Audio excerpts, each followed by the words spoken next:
Independence morning to one and all. Take this opportunity to wish every Grenadian, wherever you are, a very happy 47th Independence. I also take this opportunity to welcome you to the military parade commemorating our 47th year of independence of Grenada.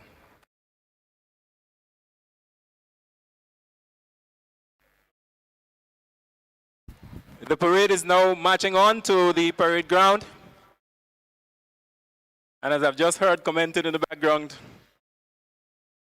they are looking outstanding this morning.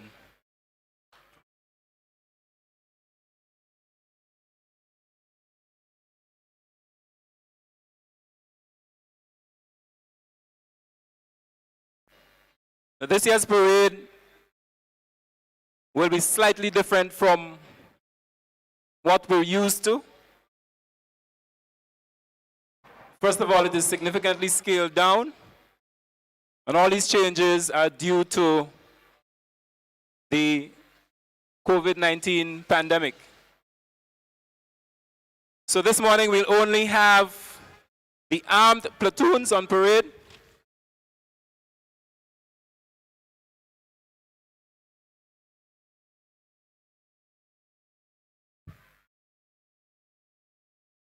Every person on parade will be wearing their face mask.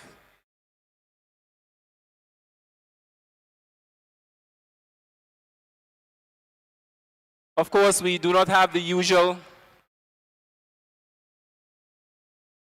audience at the stadium, so we're going virtual this morning.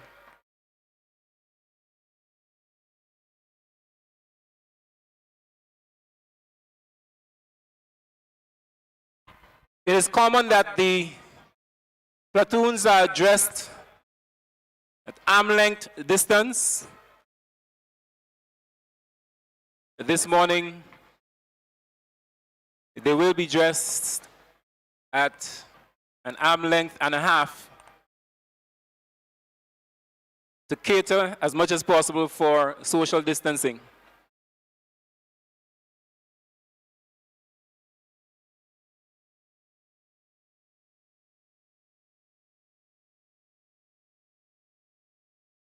This time the inspection will be taken with the platoons in 3 ranks instead of 2. And we also take this opportunity to encourage all our citizens to observe and maintain all protocols and practices designed to keep yourself, your family, and everyone else safe.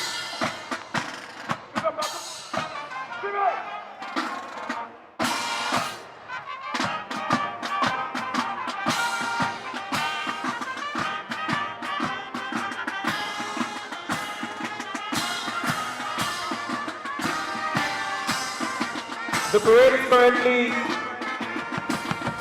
under the command of the 4th Sergeant Major, Sergeant K. Noel.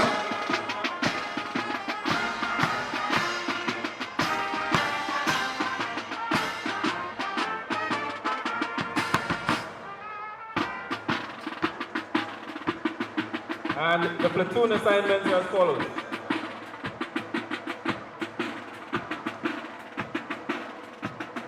Platoon number 1, drawn from the Special Services Unit, is under the command of ASC Paul Christopher, and his second in command, Inspector K. Stanislaus. Platoon number 2, RGPF regular male, is under the command of ASC Desmond Richard, and his assistant, Inspector J. Francis.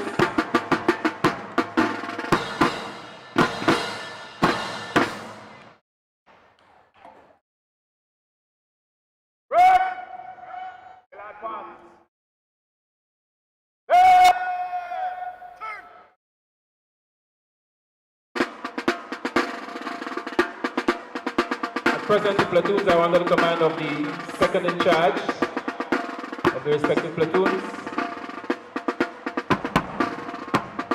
And they are now taking their positions to the front of their respective platoons.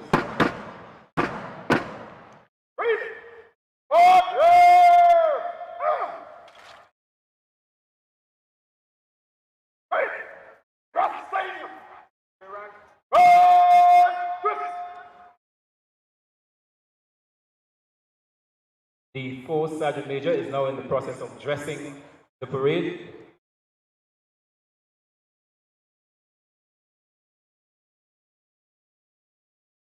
As indicated earlier, they will remain in 3 ranks.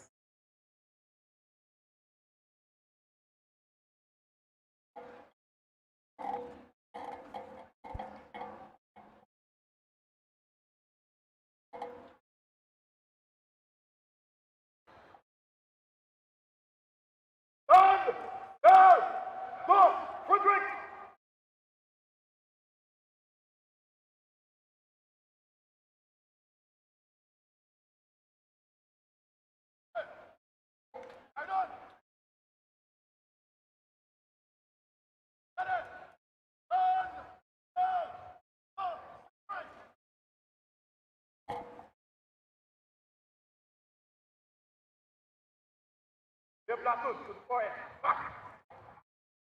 Get on. Carry on. Both got back. Present. Got it. Back. Center. Stand. Stand. Stop. Rowing.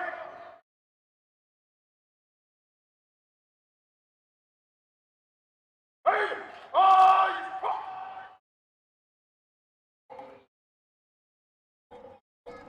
Continue the assignments.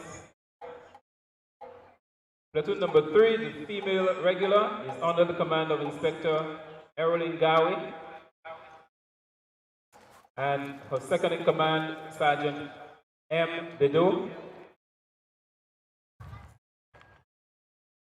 ASC Watson Edwards is in command of platoon number 4, drawn from the Grenada Coast Guard.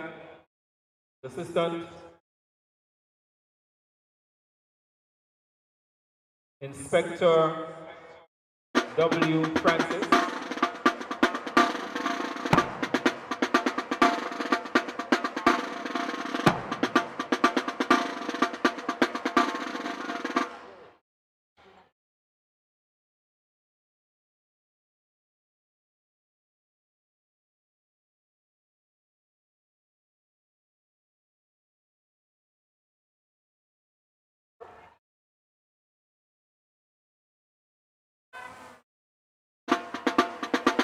Force Sergeant Major has just handed over the parade to the Adjutant,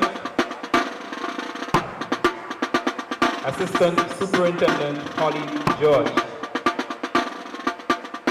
And the Adjutant, for those of you who are not aware or familiar with that term, is the person second in command of the parade today.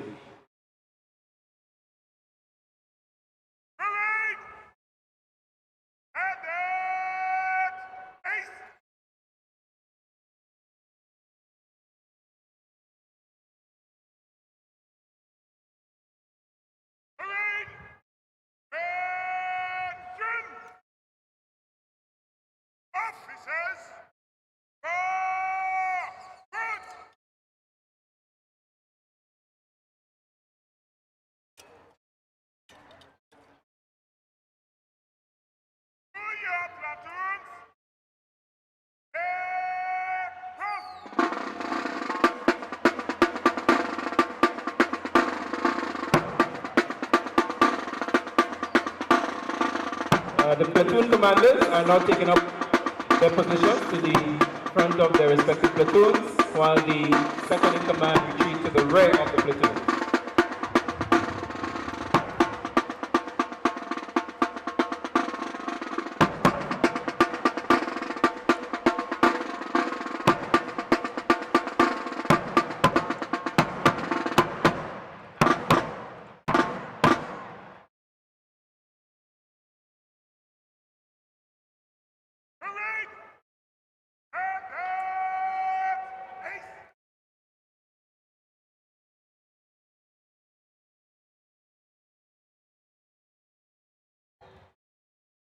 And to continue with the assignments,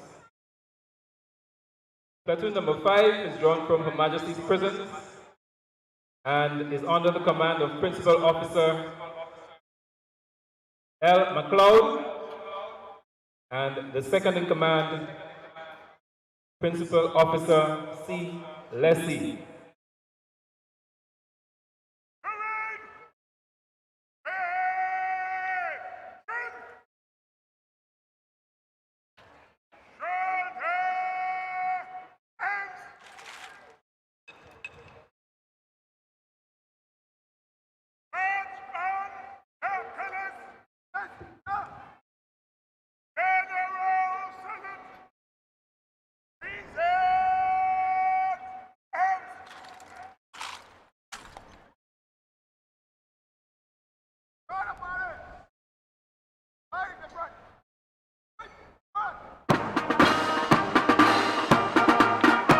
The party is now being marched on to the parade.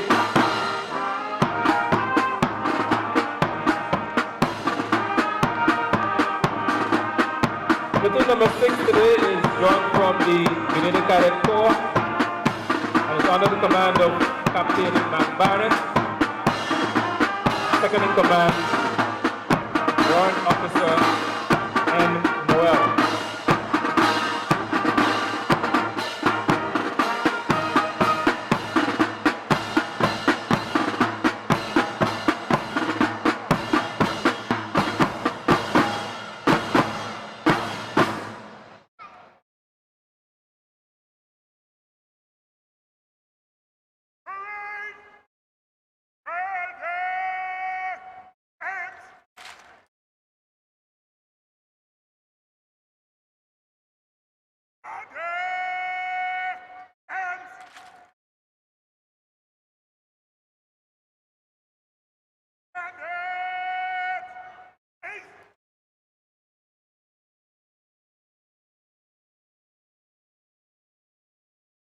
The adjutant is now awaiting the parade commander, the command of his parade.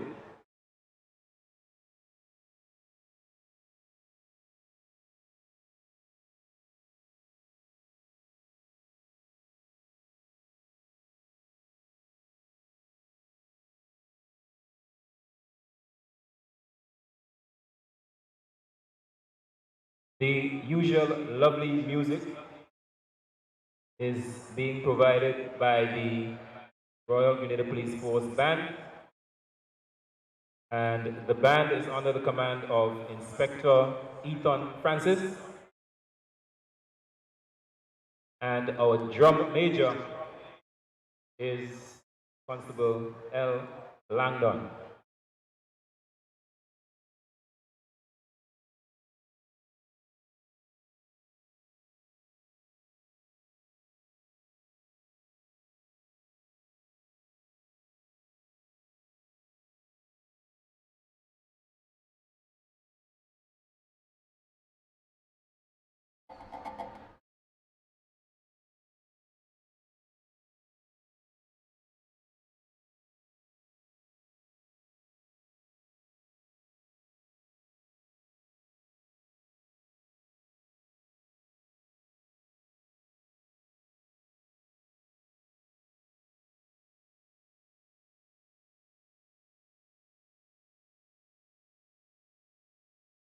The ensigns.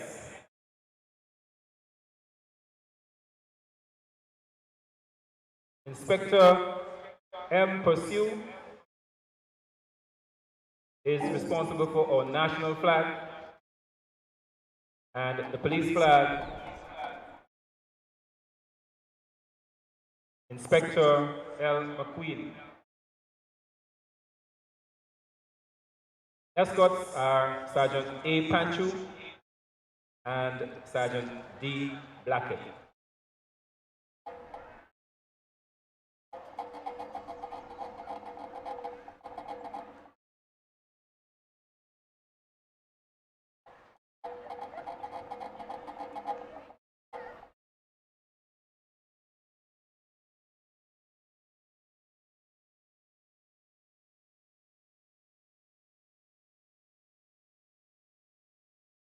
We await the parade commander.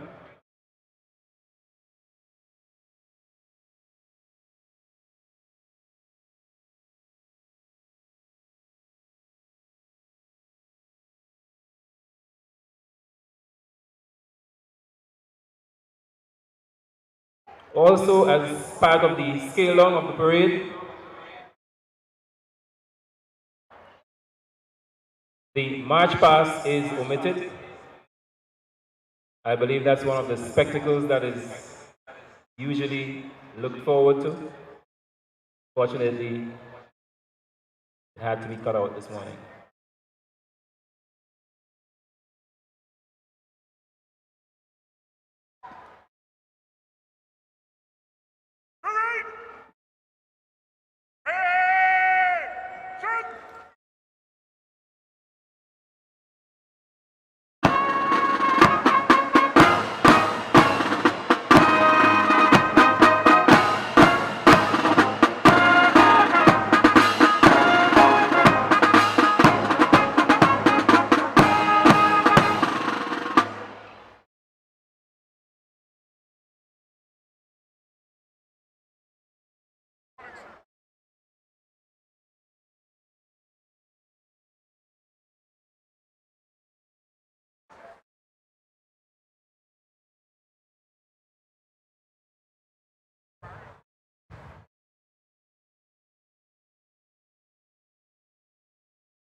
Ladies and gentlemen, the parade commander has taken command of his parade, and I'm proud to inform you that the commander of the Independence Parade 2021 is none other than Superintendent of Police Randy Connaught. Superintendent Connaught is on his 30th year of service to Grenada, having joined the RGPF in 1991.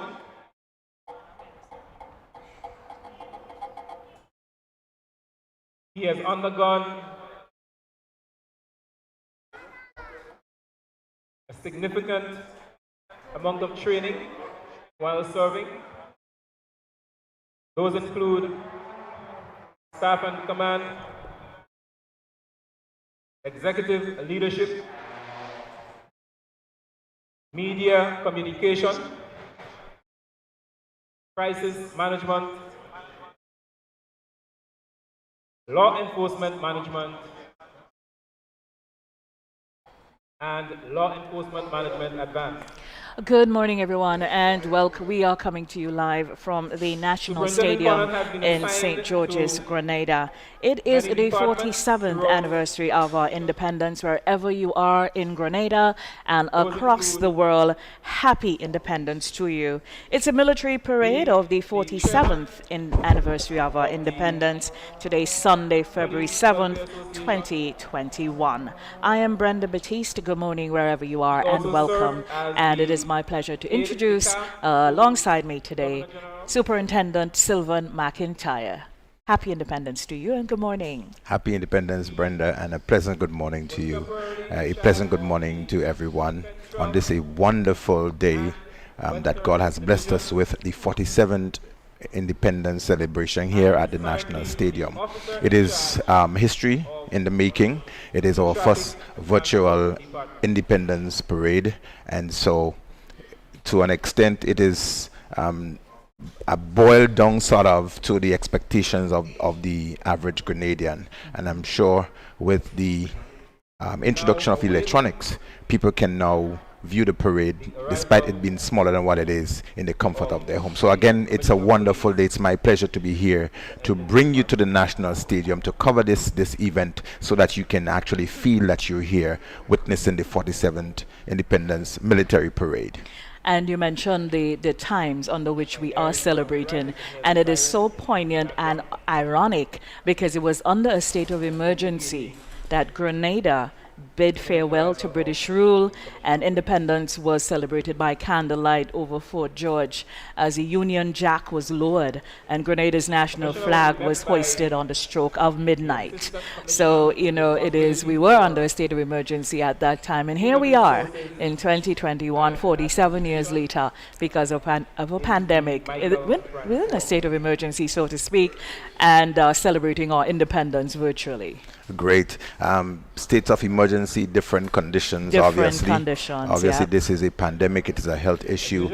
It is one that has serious implications just for everyone. Absolutely. But I think we have risen to the occasion, as we've done in the 47 years since we've celebrated, we started our independence. And so this is no less of an expectation from us as Grenadians to rise, to show some level of tenacity and resilience and so forth. And even the police force, the police high command, taking up the mantle to have this here in itself is remarkable. Absolutely. As mentioned earlier by the officer doing the parade commentary out there, that the platoons are smaller but not less colorful. I mean, it is every time the police moves in parade on Independence Day, Superintendent McIntyre, the child in me comes out, and it's still chilling. It is still exciting, and I'm sure it is the same for Grenadians looking on. And you know, on February 7th, on this day in 1974, we became a sovereign nation. And what is really, really, really symbolic about it, and we often lose sight of, is that we were gaining our independence after 200 years or so of British rule. So it was quite a significant milestone.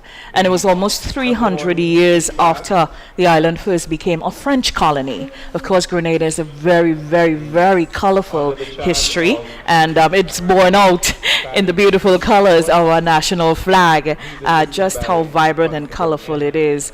And of course, we also became the first associated state at the one of the smallest in the Western Hemisphere. So we are small in size, but giant in stature.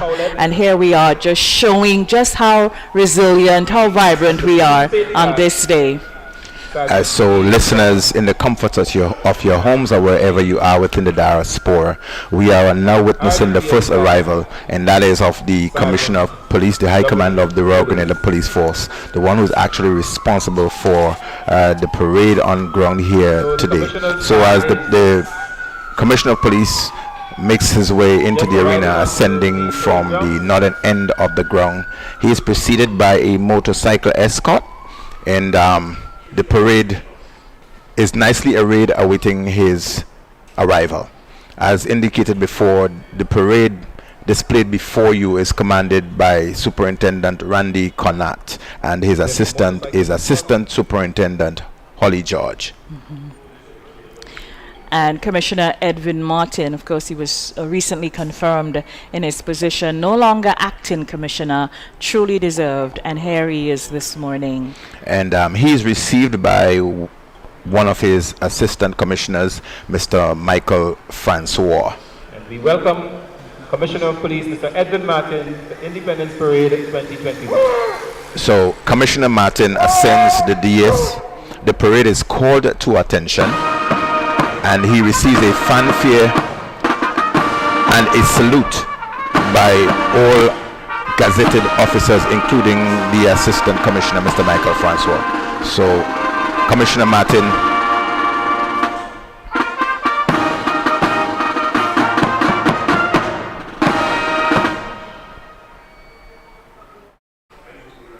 So, as he descends the dais, the officers would be asked to stand at ease as we await the second arrival.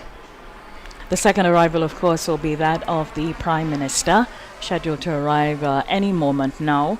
Of course, the commissioners of police, today, Independence Day, is probably one of the days where they perform the highest in terms of what they are called to do, and really and truly to observe their ranks, get the honor from them, and it's really the highest form of what any police commissioner is called to do on this day, receiving that salute. Brenda, you mentioned the child coming out of you whenever you witness one of these parades or where you have to do the announcements and etc. And being a police officer myself, I can recall the first parade that I attended to, and the level of anxiety that is associated with you wanting to be at a parade to display your agility, your skills, etc. in drills. And it is one of the times when police officers look forward to not necessarily having to stand there a length of time listening to long speeches, but to be able to proudly display your uniforms. Yes, being able to display your uniform and being able to in a different way show the skills that you have, and how proud you are to represent the colors and to represent the RGPF. Indeed, indeed, indeed, indeed. And many commissioners took this role before, between 1969 to present. We had people like Mr. Stephen Bascom, Mr. Nugent David, just to mention a few, Mr. Osbert James, Mr. Adonis Francis, Mr. Ralph Stanislaus, Mr. James Clarkson, who did it twice, Mr. A.B. Bernard, Major Ian St. Bernard, as you hear the term now changes to Major because it was during the time of the Revolution, Major Patrick McLeish, Mr. Cosmas Raymond, Mr. Fitzroy Bideau, Mr. James Clarkson, Mr. Winston James, Mr. Edwin Martin, and there was a commissioner that eludes me. Between Commissioners Clarkson and James. Oh, that is, was it Mr. Thompson? That's correct, Mr. Correct. Willen Thompson. Willen Thompson. Yes, so all these commissioners have come during the period of 1974 to present and have in some way, form or fashion received this salute that Commissioner Martin got here this morning. Among the commissioners mentioned, it is also important to note, as we mentioned, Commissioner St. Bernard. History records he's one of the youngest commissioners Major Ian St. Bernard held the reign as commissioner. And so we are fortunate that there are few or many of these commissioners, past commissioners, that they are still here with us. Some are listening very keenly to the broadcast. Others are looking on with very, very critical eyes, and not necessarily to downgrade the RGPF, but to make a contribution still towards, absolutely, creating because on a day like today, even though they are retired, they automatically looking on here. The character of the police officer just engulfs them, and so they are looking on in that capacity this morning. I'm sure. Somebody like Mr. Clarkson probably have a notebook out and taking some notes to send across to you guys. It is also important to note for the record and for history that this is the first time that our officers will be displaying their medals at a national parade. Really? And the badges of good conduct badges, you can see them being worn on their right sides, and the medals are being worn on the left. And you would have seen, as well as the camera zoomed in closer, you could have seen displayed by Commissioner Martin himself the awards that he has also gained. So it is a very, very proud moment. It's unfortunate that the crowds could not have been here very closely to observe and to show recognition and appreciation for the officers who've contributed. There you are, the display of medals being worn for the very first time at a national parade. So as I mentioned, as you look on the left, the medals themselves and the badges are there on the right. It shows the good conduct. It also shows Mr. Martin has one for service for the CARICOM region, and he has good conduct and long service. These are the representation of the badges and medals that he's wearing today. And it's really, really, really, we see the beautiful sights of in the foreground. There is the Wilberforce Cemetery, the St. George's Center Cemetery, and of course the road to the National Stadium. We are looking at the Prime Minister's motorcade. His outriders are out front, and of course he is right there coming into the National Stadium. There's no traffic this morning.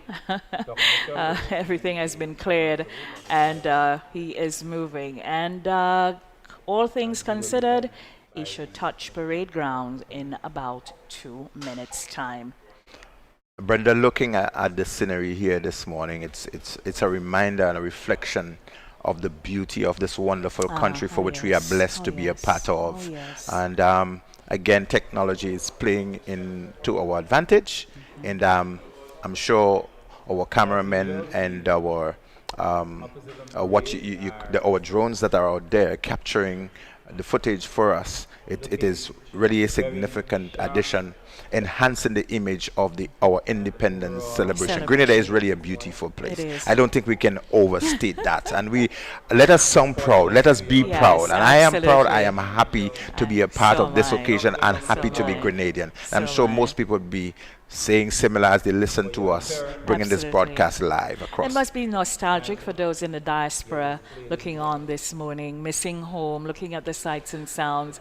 The folks from Dabo probably pointing, oh, there's my house. Yes. So and it's really, really great. The Prime Minister has just gone past his motorcade, that is, has just gone past the Grenlec power station, coming up now on the Grenada, on Gate 6 of the Yes. National Stadium, and then we'll go past they will go past the building of the Grenada Football Association. Or are they going to enter Gate 6? They are entering Gate 6. My memory serves me right. I think it's the first time we are able to follow It the is. dignitaries Yes. entering from this distance. It And there is, to every bad comes a good. And I think There's opportunities in every crisis. opportunities Yes. created in every crisis. And so those of you who are fixed at your television screens, your computers, wherever you are, within the comfort of your home, persons at the National Stadium are not privileged to have such a fantastic view as Absolutely. you are. And maybe if you were here at the National Stadium, would be saying, I was going to be missing all this spectacle. Right. Probably would have been coming beamed in. on the screen to them. But what it does is it enhances the broadcast, and we must give special commendations to our production and technical team here, that of TNR Communications and the GIS broadcast team. So the Prime Minister's motorcade is now on the parade grounds. And here he comes. And he's preceded by two of his very competent outriders, motorcyclists, and the black BMW, followed by a black Prado. Prime Minister I'm going to and leave escort. that with you. I must tell you, I'm very illiterate when it comes to types of vehicles. I can yes, it is. So it thank must, you for pointing those yes, it is a BMW and a Toyota Prado with the two motorcyclists preceding. It is very, I very. guess what he would miss most today, normally when the Prime Minister arrives at the parade grounds on an Independence Day from time immemorial, is the cheers that they are Yes. greeted with Yes. from the Grenadian people. And that will be missing today. But I'm sure he can feel their spirit, feel their vibrance, feel their agitation, as many of us are challenged at this time during this pandemic, and him being charged with the leadership of this country at this time.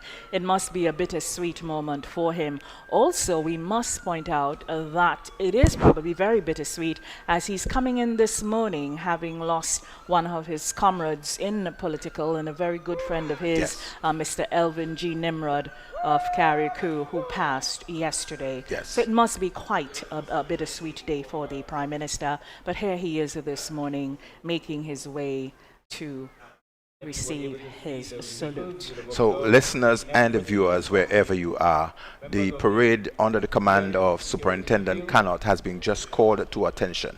The Prime Minister's security, they have just alighted from the transports.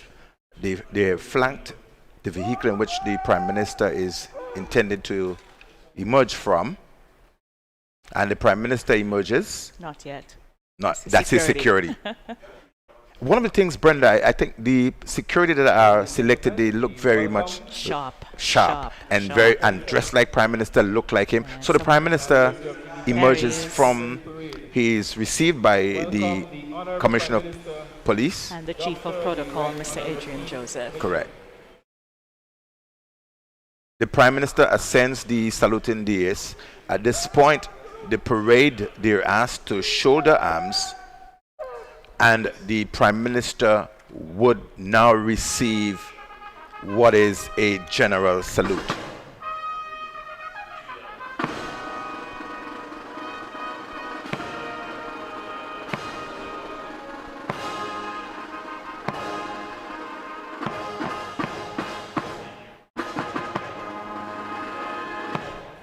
So the parade will be asked to shoulder arms by the parade commander. They're asked to order arms as the Prime Minister steps down from the saluting dais to take up his position on the parade field or in this wonderful arena that is set here today. Brenda, I am, for the purpose of our listeners, I am sure that you have noted that all of the salutes and the compliments paid, they are different. As the Commissioner of Police arrived, he got just a fanfare and Right. just the salute from the senior officers. As the Prime Minister came in, he got a general salute. Right. And obviously, when Her Excellency arrives as well, she will be getting the royal The salute. salute, I was yes. hoping you were going to join in to tell me what it was. No, I leave that with you. I Right. leave that with you. You're the man. You're the Yes. man for that. You're the man for that. That's why you're here. Yes. Yes. So looking back at previous parades and the excitement associated with it and how the officers would feel as they parade along the streets, I think that is missing. You look forward to hearing the cheers from the River Road Yeah, and the yes, Fish Market yes. as you go past Yeah. or the Melville Street area, and as you They come came into in the from grounds. right across the Wesley College ground this morning. Right. Yes, And that was through the missing Melville just the Street, short yes. march, Yeah. understanding the limitation and the restriction with COVID-19. And the Prime Minister, as you mentioned, he's used to coming in here at the stadium Yeah. with the crowd cheering and the flags Absolutely. fluttering and Absolutely. so forth. And that is missing. It is a bittersweet Well, moment. let's say it's not physically here. Let's say it's not physically here, Great. but it's in a virtual state. And of course, prime ministers before Dr. Keith Mitchell, who would have received this salute, we had, of course, the father of our independence, Eric Gary, Herbert Blaise, Ben Jones, Nicholas Brathwaite, George Ignatius Prezan, Mr. Tillman Thomas, and Mr. Nicholas Braffett of the National Democratic Congress.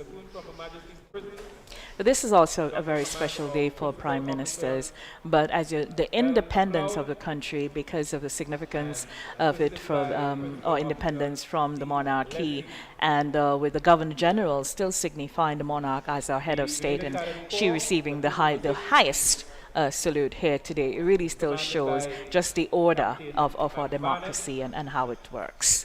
And it is also a very proud moment for Governor Generals to make their way onto the parades and to be up front with the troops on parade and walking through and conducting the inspection. We are going to speak a little bit about that when Her Excellency arrives and she's conducting the inspection. But it is one of the things that you look forward to. Your shoes is impeccably shined. Yes. Your seams are standing sharp and everything. You look forward to display that kind of a moment Right. to Her Excellency or any of the Governor Generals who would appear to conduct the inspection. Yeah. Today, it's as we indicated, there are just 5, 6 of the units here on parade. The Special Services Unit. And they are all just to interject a bit. Are they all armed units of the RGPF? They are armed units. Right, So right. there is the Special Service Unit. The Governor General's, here comes Governor General, Dame Cecile La Grenade. Dame Cecile truly enjoys Independence Day. She spends time when she's inspecting the troops. She stops because she is so well known even before she Yes. ascended to the office of Governor General, and she really takes time to talk to people. And whenever she inspects the troops, she takes a lot of time talking to them. What do you think she says to the officers out there? I often wonder. She asks the officers at times, or the visiting dignitary would ask, "Where are you from?" Right. They would comment on your mood of dress, Okay.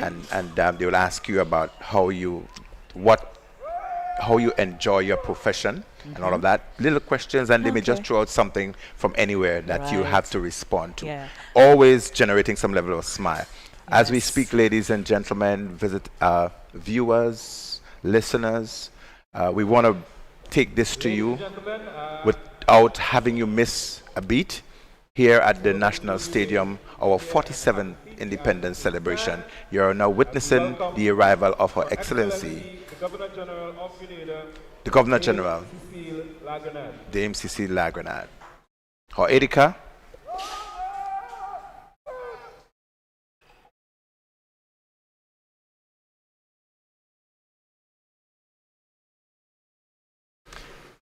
Brenda, I would want you to comment on Her Excellency's mood of dress. I leave this Just one up beautiful. to you. I I always always- look forward to what she's wearing. Always. She is beautifully dressed this morning in the gold. Of course, it is yellow on there because, of course, gold no normally represent very well. But in the gold colors of her flag, her necklace and her mask representative of all the colors of the national flag. And she's looking so regal, so vibrant, and so beautiful this morning. Impressive.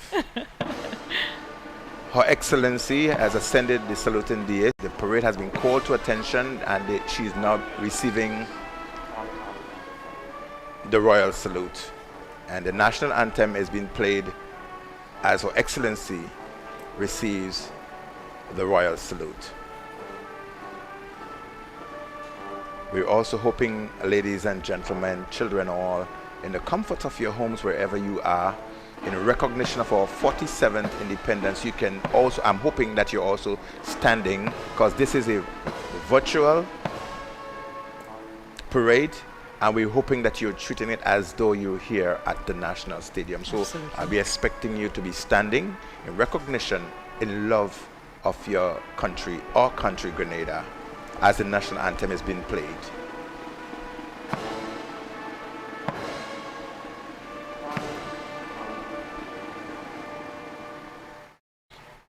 So the next word of command is shoulder arms.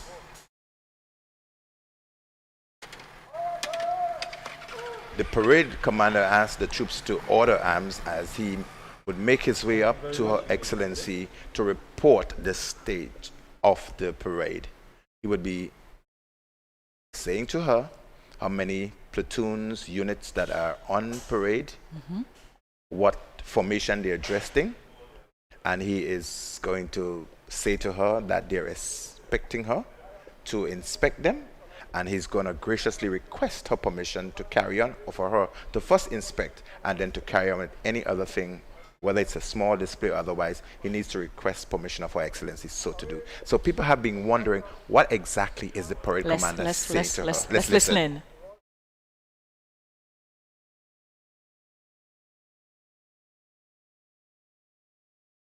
Parade is standing dressed, three ranks, in open order, with rifles at the order, awaiting the pleasure of your inspection. Your Excellency, kindly inspect the parade.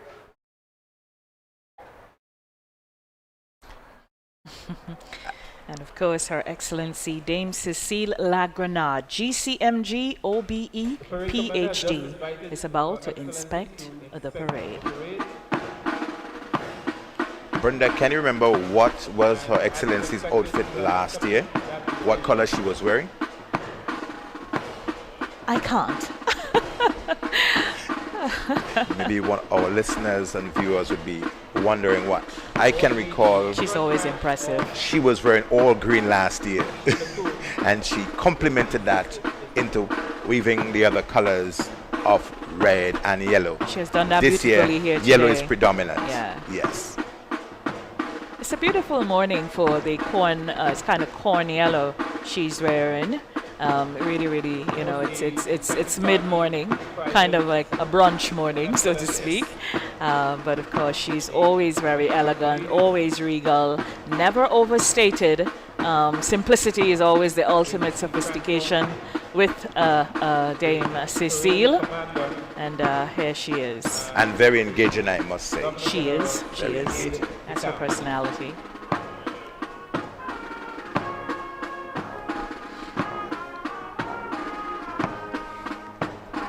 Her Excellency approaches the number 1 unit, the Special Services Unit, under the command of Assistant Superintendent Paul Christopher. The SSU, as you recognize, comprises both male and female. Their outfit is cream, and as I mentioned before, they're also proudly displaying their medals and badges. She now go past the first unit of the regular section of the RGPF, the male section. She has not stopped. Maybe no one has as yet drawn her attention, who looks particularly outstanding. she now approaches the female unit of the RGPF. Interestingly, everyone is masked up as well, and maybe it might be a bit muffled in terms of her speaking with them, and she's probably just wanting to keep her distance a bit. We're always mindful of the times that we currently live in. So there's a lot to take note of. This is a special parade. This is a different occasion. It's a different era. What is also noted is the dressing of the officers. They usually at elbow dressing, but this year, this parade, because of the COVID-19 protocol, they're forced to be further away from each other, and that is right, notably observed. Right, and rightfully so. She go past Her Majesty's prison, and the final unit, the Cadet Corps. The Cadet Corps, one of our most recent innovations, units that we are proud of, the young men and women who have taken up that regimented level of responsibility that comes with a keen sense of discipline. We used to be vibrant as before in the 70s and 80s especially, and then it kind of went dormant for a while, and it's great to see it back. And as we are noticing, there are many more girls in the Cadet Corps than males. Is that a good sign, or? That's a good sign. I think it's really a good sign. It is a good sign. I don't think I expected less of you. That's a good sign. So, ladies and gentlemen, we're hoping that you're not missing any of this. Sure not.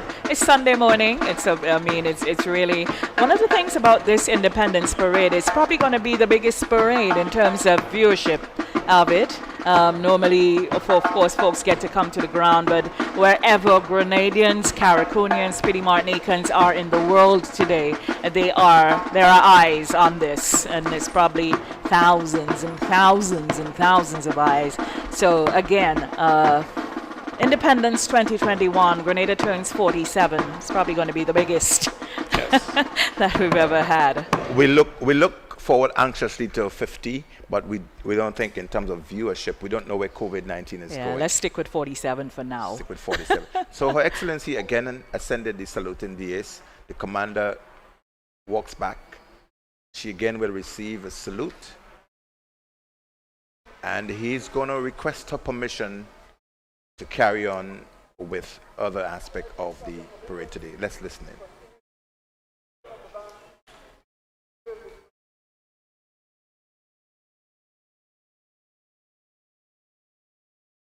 So listeners and viewers, Her Excellency has graciously consented to a display by the police band. So we are now about to witness. Is it Superintendent Connaught? It is Superintendent Connaught. He is one of the finest police officers ever. Yes. I must say that. I agree. Yeah. I agree. Yeah. I agree. Very articulate. He's very engaging. Yeah. And it's great to see him ascend in the ranks. So he's called the word of command, bands and drums, troop. So he's asked the remainder of the parade to stand at ease.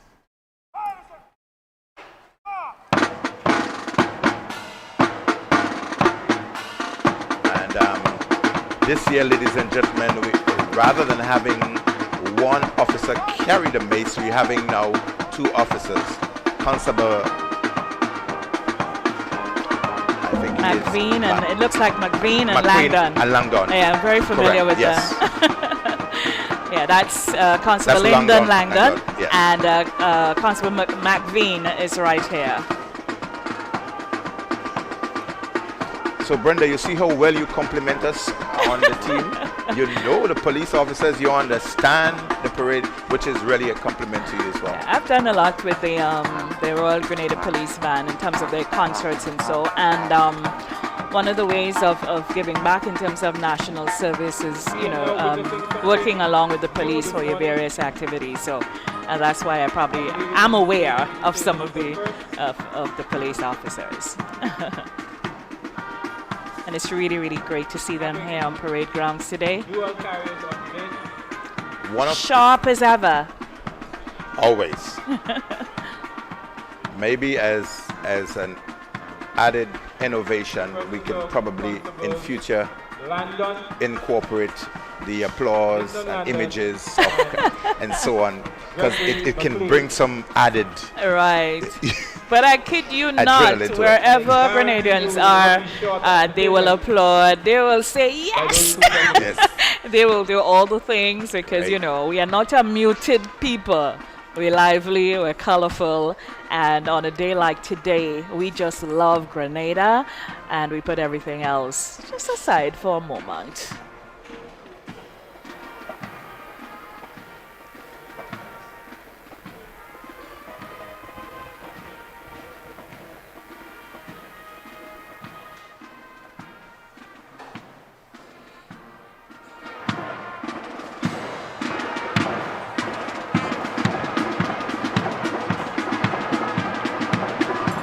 The band just stepped from slow time into quick time, ushering a different level of display.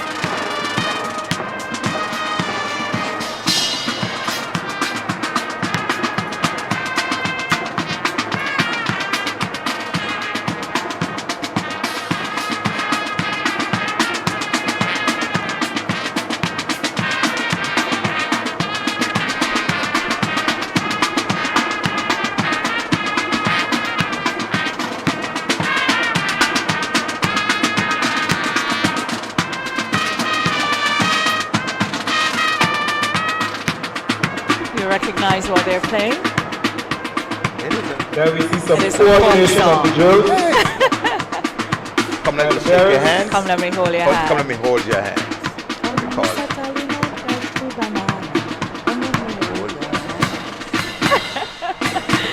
It's beautiful.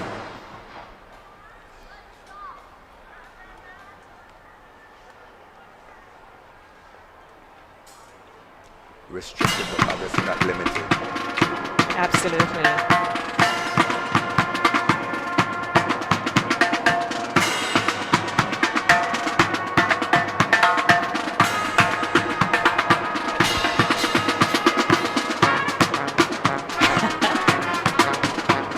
Can you imagine the crowd being here on a day like today, having this kind of a display? Yeah, and the popular Jerusalema. This Yes, of Sunday, course. Jerusalema is a play. There you have it, ladies and It's a gentlemen. prayer, rather. Demonstrating that So not only can they play lovely music, but also that they can dance well to their music. wherever you are, viewers, listeners, you can join in with the police band for the Jerusalem. Wonderful display. Yeah, man, they have it, they have it. Could you imagine that all of National Stadium joining in with the police band here for I'm Jerusalem? sure they are, I I'm sure sure- they are. I'm sure they are at home, at their offices, wherever they are doing it. You can see the inclusion of one of our very prominent and local produce, the bananas.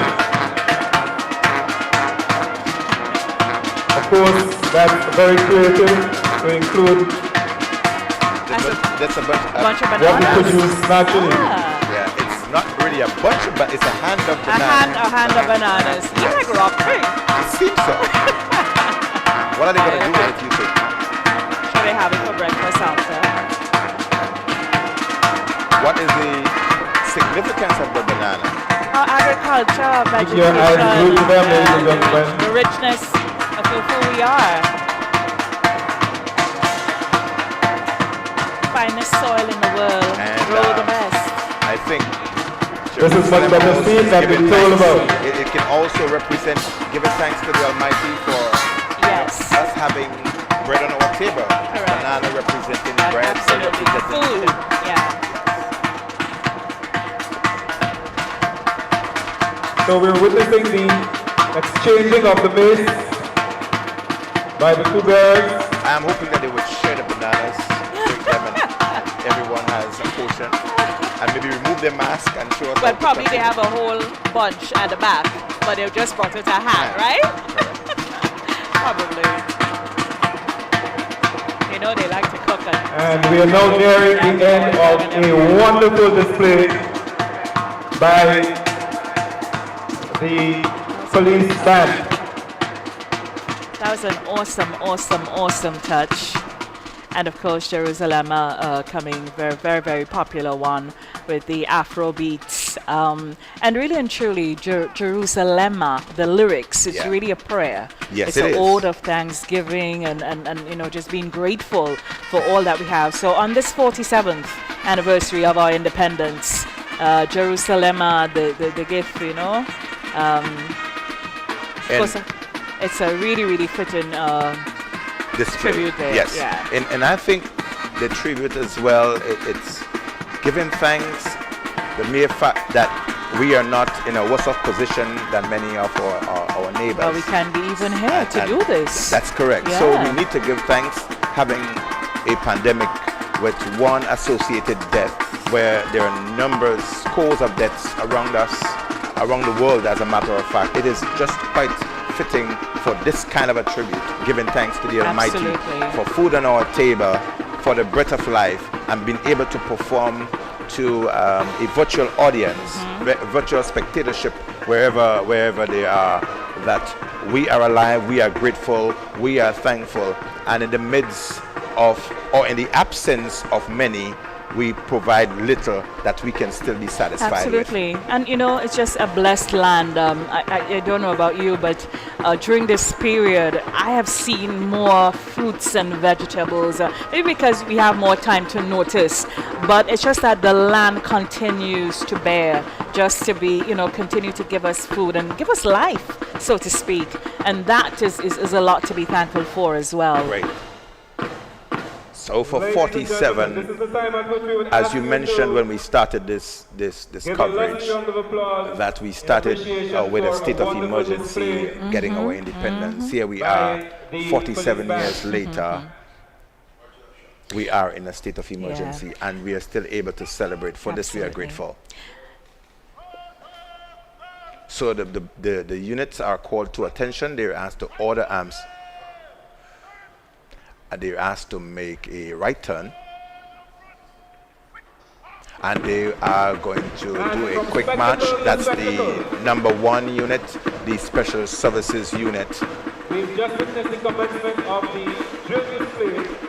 In the position they are, that position of weapon drill is called the Recover Arms position. So they are displaying with the weapons, the M16 rifles, in the Recover Arms position. As to what they're displaying, I am inviting you to view keenly and come up with your own interpretation as to what they are displaying. I'm sure we will be having the responses. Starting to see it already. On Facebook. What are you recognizing, Brenda? I am not going to spoil it. No, you can't sell it. I recognize it. Very, very conspicuous. Beautiful. Elegantly displayed. 47. Let's turn around. The drone is going around. Oh God, isn't technology beautiful? It is really, really, really beautiful. And we do good with it, and like we're doing this morning. And everyone, displayed before you, wherever you are in the world, wherever you are, 47 years, displayed by members of the Special Services Unit here at the National Stadium, the Royal Grenada Police Force, led by Commissioner Edwin Martin, our parade commander, Superintendent Randy Connaught. It is a proud moment. 47 years. Every one of you, every one of us, we are happy, we are proud to be part of this history, celebrating a military parade displayed here virtually, and you still feel as though you've not missed anything. No, it's gorgeous. It's actually a little chilling, you know? It is. Yeah. It is. So you find me quiet. Yes. I'm just taking the time to soak in the moment. Yeah.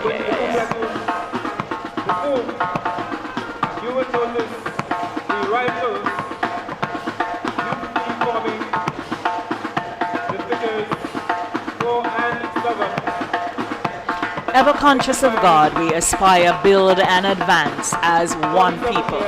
Let us always, always, on this Independence Day 2021 and moving forward, remember that. Stay safe, Grenada, Carriacou, Pity, Martinique. We salute you. So says the banner of the RGPF. Well done. So the parade is once again called to attention, and they're asked by the commander to shoulder arms. It's great. Stay safe. Yeah, it's a great tribute. Great message. They're asked to present arms.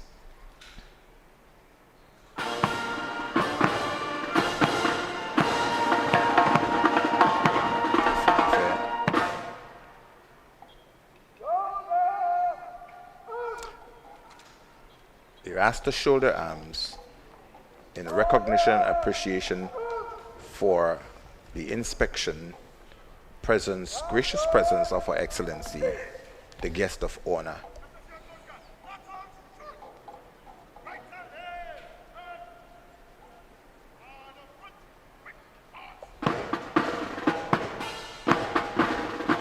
So the platoons will return and retrieve their rifles. So, what was not recognized or missed was that the officers did leave their weapons in the 47 position, and I think to most people they thought it was something that was drawn on the carpet. And I held this level of suspense until they are now returning to recover their weapons. Brilliant. So this was not a marking that was placed there. That was actually 47, a display with the rifle, M16's rifle, carried by the Royal Grenada Police Force, Unit 1, the SSU, and the Coast Guard or Marine That unit. is so sharp, and the That is precision in that. Yeah, that is wonderful. 47 formed by the Yeah, because from the drone shots, it can appear as they were markers, but they were actually the Rifles that were left rifles. there. And that is a bit of the suspense that was created for Oh, I see. our viewers. Nice. And I think with the drone technology, it just Beautiful. helped to bring that out. Surely did.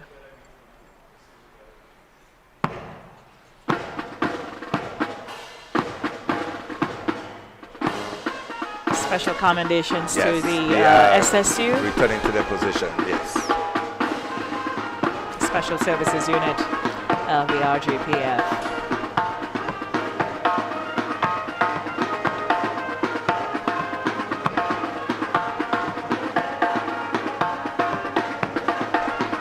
The police band, I mean, how much can we say? How much more can we say about just how well they play, how melodious, how synchronized, just how sharp they are?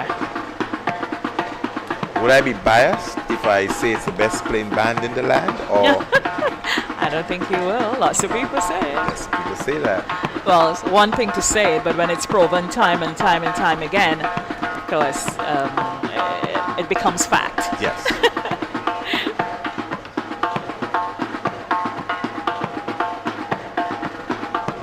One of the you would recognize that people may be wondering, how do the officers know when they need to come to a halt with the beat of the drum? You can recognize that the beat of the drums actually changes. So they all asked us to stand at ease at the order arms.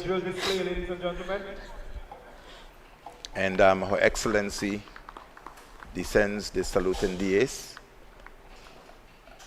the Chief of Protocol. She's accompanied by Mr. Adrian Joseph, the Joseph. Chief of Protocol. Yes. The Commissioner is on her right, Commissioner Edwin Martin. Prime Minister also stood and welcomed her. And we're moving to the stage where there's going to be a tribute to the nation. They're asked to shoulder arms. They will march in review order.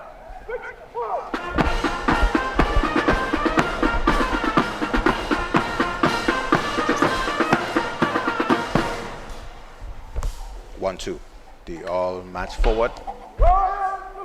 And the word of command, royal salute, is given. Present arms as the national flag is unfurled and will be hoisted. We stand for the national As anthem. the national anthem is being played and sung Also be here at the prepared National Stadium. for some very The loud national blast. flag is being hoisted, and very symbolic recognition and appreciation for Grenada's 47th birthday. All other flags stand subordinate to the national flag. The 21 gun salute, and it goes at 3 levels of 7.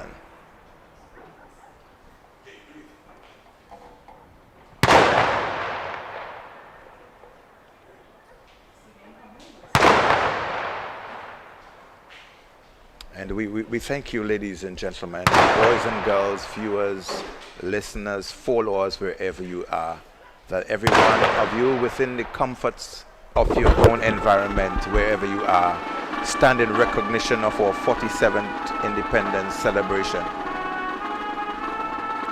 Around the ground, the persons who are here are all standing, and I am imagining that where you are, for love of country, for respect of country, you're also standing to attention as the gun salutes, they go forth, symbolizing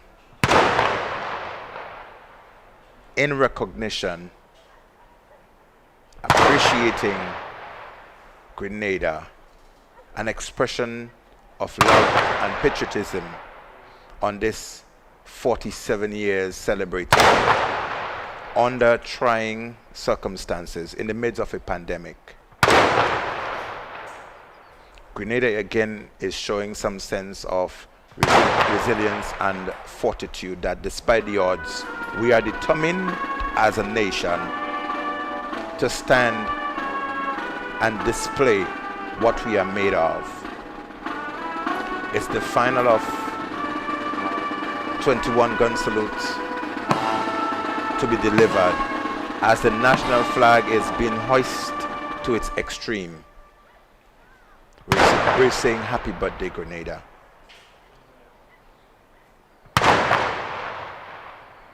And I'm hoping and would not expect less of you, that those of you who are within the comfort of your homes would invite your children as well. You have invited your children to sit around your computers, to sit around your television screens, recognizing Grenada's independence, celebrating with us, wearing your national colors. You have them on your tables, outside your doors, inside of your house, and your children as well. On this our 47th anniversary, you're recognizing that even within the comfort of your home, as we bring you the virtual military parade here at the National Stadium.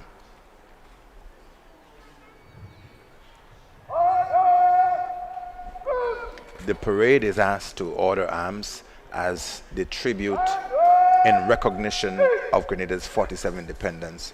We await a prayer for the nation, and then I'm sure the military parade also will show some other level of display and salute to Grenada.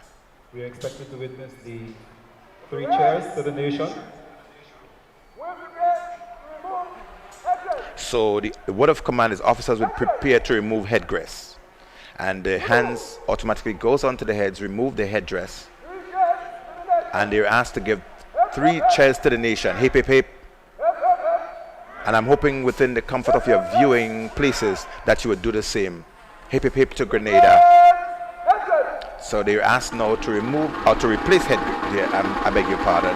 So the officers are replacing the headgears. Following this, the parade will stand at ease, and then we'll have the prayer of dedication to our nation. With the rolling of the drums, the officers replace the headgear and they stand back to attention. In the name of God, And we pray. now we have a prayer for the nation. Lord, you have been our dwelling place. And this all prayer is led generations. by Reverend Vonnie James. Before the mountains were brought forth, or ever you were from the earth, From everlasting to everlasting, you are God. And in this 47th anniversary of Grenada independence, we declare, blessed is the nation whose God is the Lord. And yet, God, we confess that as a nation, we have sinned against you by making choices that have often hurt and harm and create hopeless in our people and hindered and handicap our nation for rebuilding together a safer and more resilient nation in these challenging times. And so as we engage in those ABCs, we confess our shortcomings to you. As a nation, we have proudly used faith as a tool of oppression instead of liberation. We have disrespected law and order and blindly call our actions fight for liberty and justice. We have turned children from God's gift to gratifying sexual objects and even shed their innocent blood. We have devised creatively wicked ways to assault mostly women and children. We have abused the gift of social media, acting instead as false witnesses who speak lies against each other. In the name of politics, we have sown discord among ourselves. And through the guise of patriotism, we even boast of love for Grenada. Yet in eagerness and without restraint, we lambaste our land, we litter it, and in a general way in our work ethics, we are lazy towards building it. Oh Lord, have mercy on us. Your scripture assures us, though, that if we confess our sins, he is faithful and just to forgive us of our sins and to save us from all unrighteousness. We pause at this point.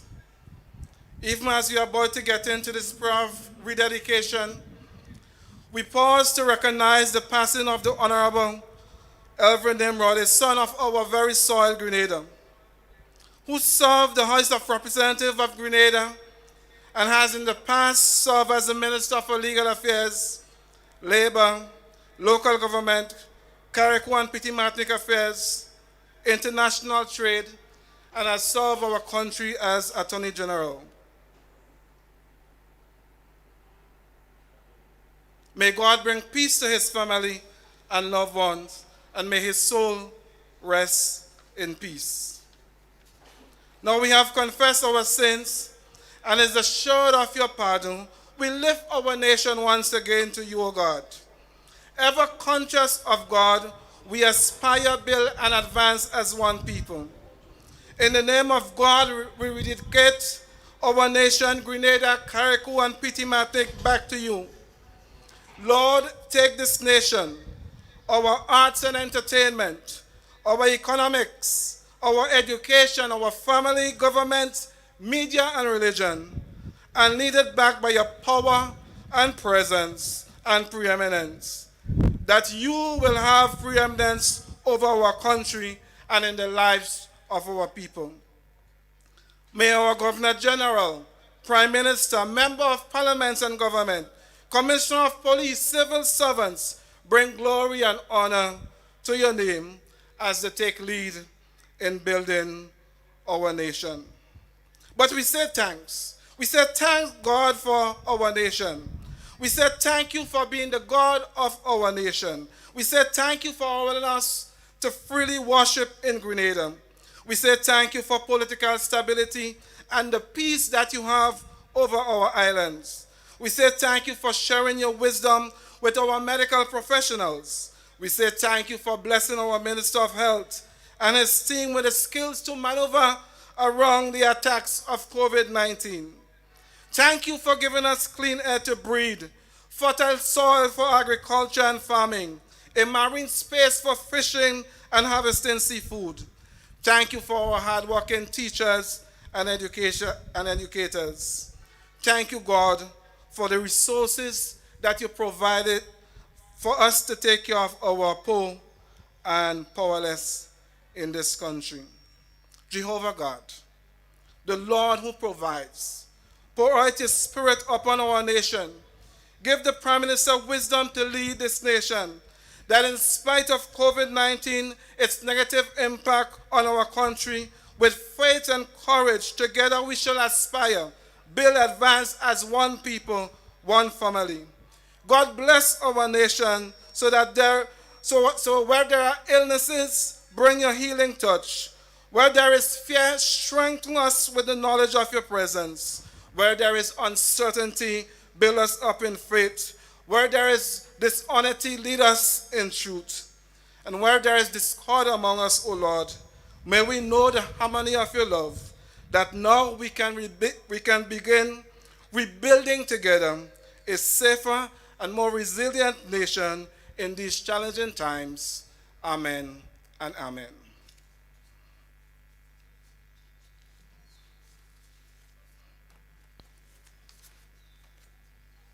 The parade will now present arms. Word, soon. For the nation, just delivered by Reverend Vonnie James. Shoulder, The parade has been called to attention, shoulder arms, by the parade commander. royal salute. Present. They're asked to give a royal salute, and the national anthem is being played again.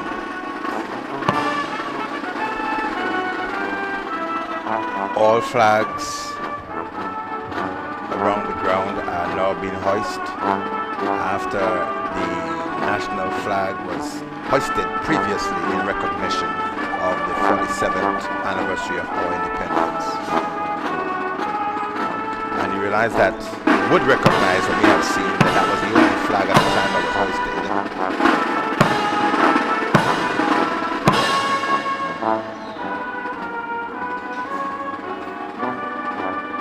The flag is now lowered while all of the other flags are being hoisted. The Royal Grenada Police Force, Her Excellency, and the national flag as the national anthem is being played. And thank you, ladies and gentlemen, wherever you are, for standing in recognition of our national anthem. So the troops are asked to order arms.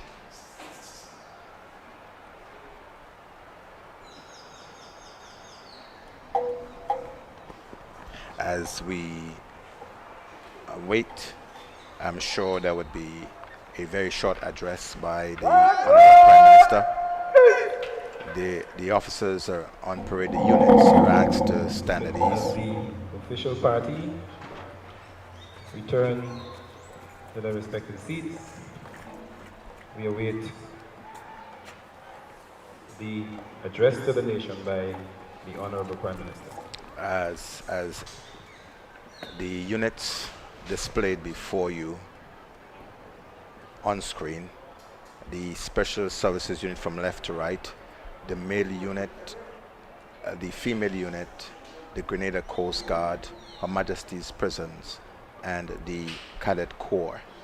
Our parade commander for the 47th anniversary of our independence, Superintendent Randy Cannot.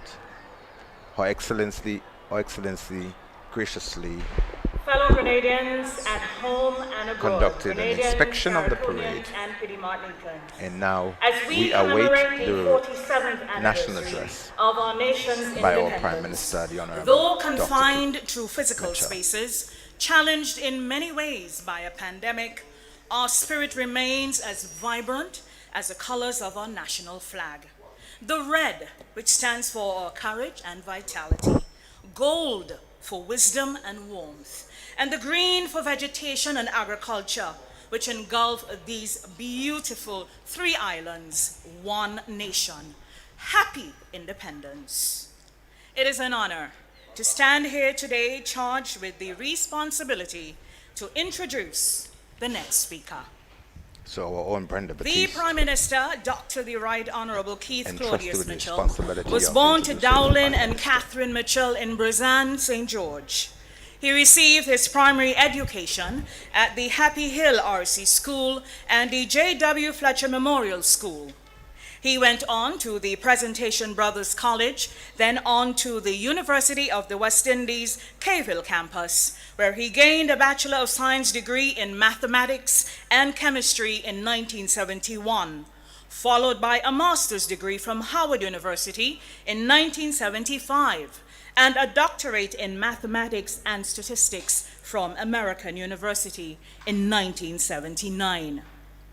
As a young adult, Dr. Mitchell taught at the Presentation Brothers College, his alma mater, and was also a mathematics professor at Howard University. He also started his own consultant firm in Washington, D.C., and provided consultancy services to many government departments and private corporations in the United States.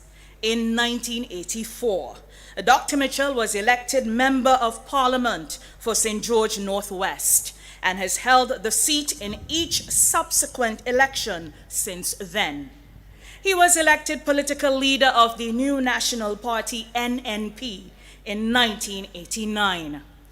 In 1995, Dr. Mitchell successfully led the party to victory in general elections, winning 8 of the 15 seats in the House of Representatives. He assumed office as Prime Minister on June 22nd of that year.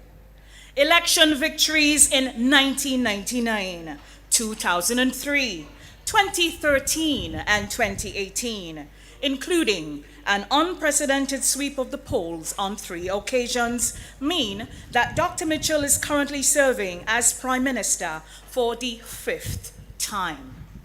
Dr. Mitchell is also the Minister of National Security, Public Administration, Youth Development, Home Affairs, Information and Communications Technology, and Disaster Management.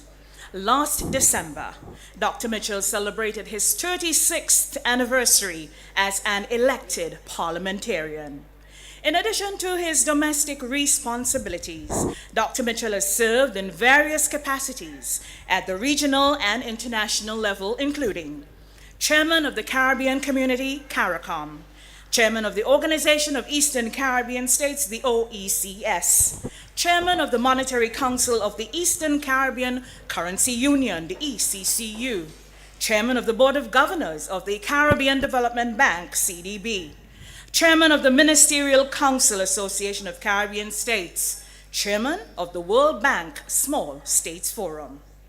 Dr. Mitchell is lead head for science and technology in the CARICOM Quasi-Cabinet and is currently president of SIDS-DOC, serving an extended term by special request.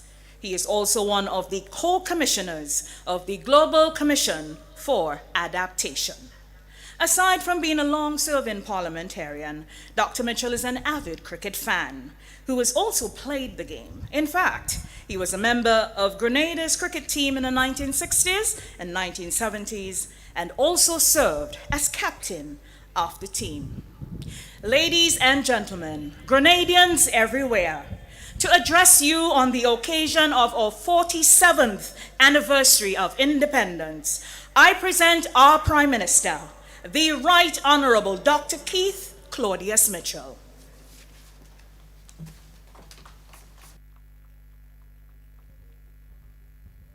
Where that was an introduction of the Prime Minister delivered by our very own Brenda Batiste. And our Prime Minister, I'm sure it's a very, very moving, proud moment for him, one of the longest serving politicians of our time in our region. And I'm sure many would attest that he is served with great levels of distinction. I'm sure Grenada is proud of its own son, one who has seen Grenada through many difficult times. Chairperson, Prime Minister. His Excellency, Your Excellency, the Governor General, D.L. Cecil Loganard, our Minister of Culture, our Commissioner of Police, distinguished brothers and sisters present here, members of the press, fellow Grenadians all. Before I begin this unique address this morning, let me express my heartfelt condolences to the family of the late Alvin Nimrod,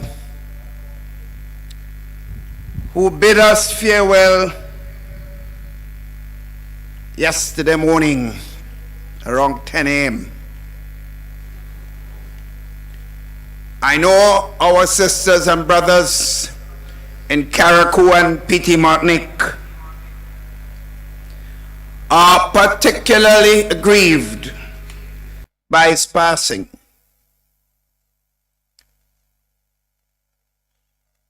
Brother Nimrod gave human services to our beloved country,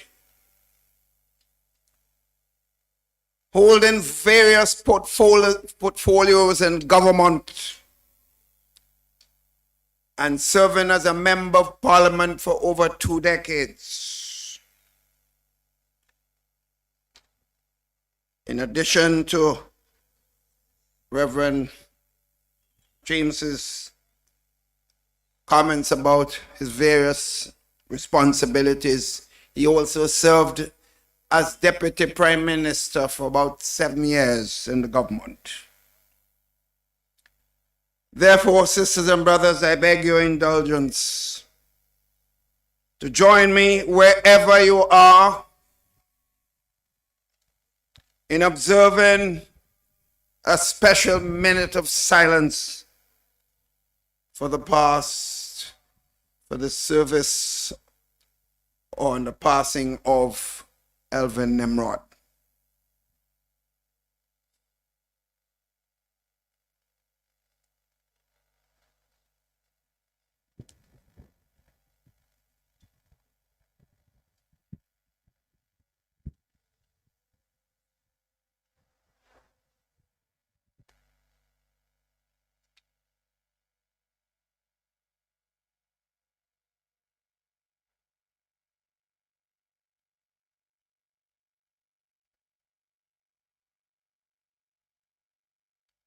May he rest in eternal peace.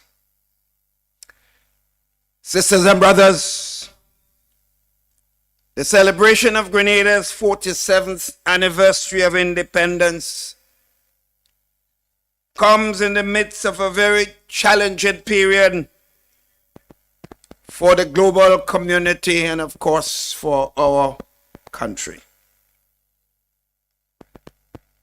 This milestone, though remarkable, is a bittersweet moment. Bittersweet because while we are thankful for God's blessings and the significant progress our country has made, we are doing so devoid of that usual spirit of togetherness and camaraderie that has been the norm over those 47 years. I sincerely miss your beautiful faces before me, the young and the old, all aglow with excitement, expectation, promise, and indeed hope. As I stand here looking at the empty seats that would normally be filled with thousands of our people, flamboyantly dressed in our national colors, I cannot help but reminisce on the many times that we shared in the same space, united in our patriotism, celebrating the growth and development of our beautiful nation.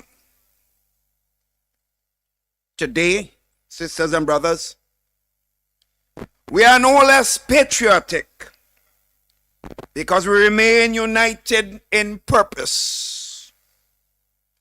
Even as we celebrate in our own private spaces. In fact, by adhering to the protocols and maintaining physical distance, we are demonstrating an even greater level of patriotism because we are making the necessary sacrifices now that will give our country and our fellow nationals a true chance at surviving the ravages of this pandemic, which has upended the life as we know it. And so, in our new normal, we adapt, we adjust, and we keep forging ahead as one people, one family. My friends, as one who strives on interaction with people, I tell you that this has been one of the most difficult periods for me personally in my entire life. I'm well aware that the extended period of restrictions is also difficult for many of you, particularly our young brothers and sisters. Because as human beings, we are naturally social creatures. And as such, we tend to gravitate towards each other in joy and in sorrow, in sickness and in health, in good times and bad times. However, the reality is that this pandemic calls for us to be more responsible beings, to take actions that are contrary to our natural instincts, but which has become necessary to help curb the spread of COVID-19. Therefore, sisters and brothers, today, I commend most of you for your compliance thus far. And I also encourage everyone to continue adhering to the protocols as the fight against this dreaded disease is far from over. We cannot let our guard down. Understandably, in recent months, the government's focus has been predominantly on the threat of COVID-19 pandemic. The implications for the health of our people, the resultant economic fallout, and the psychosocial impact on the entire population. Overall, the pandemic has had an unprecedented impact on life as we know it.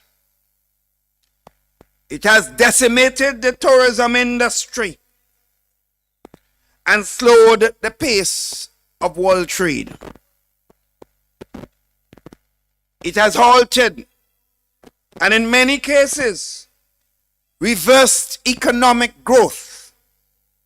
But most of all, it has claimed the lives of so many of our brothers and sisters in the diaspora. Therefore, even as we celebrate this milestone today, let us all offer a silent prayer for dearly departed, especially those whose final moments had to be spent away from the precious circle of loved ones. Sisters and brothers, even as we face this monstrous challenge, it is imperative that we take stock of where we are as a country, as a people, as a small player on the enormous global stage. There is no question about the significant strides we have made. But the reality is, there is so much left to be done.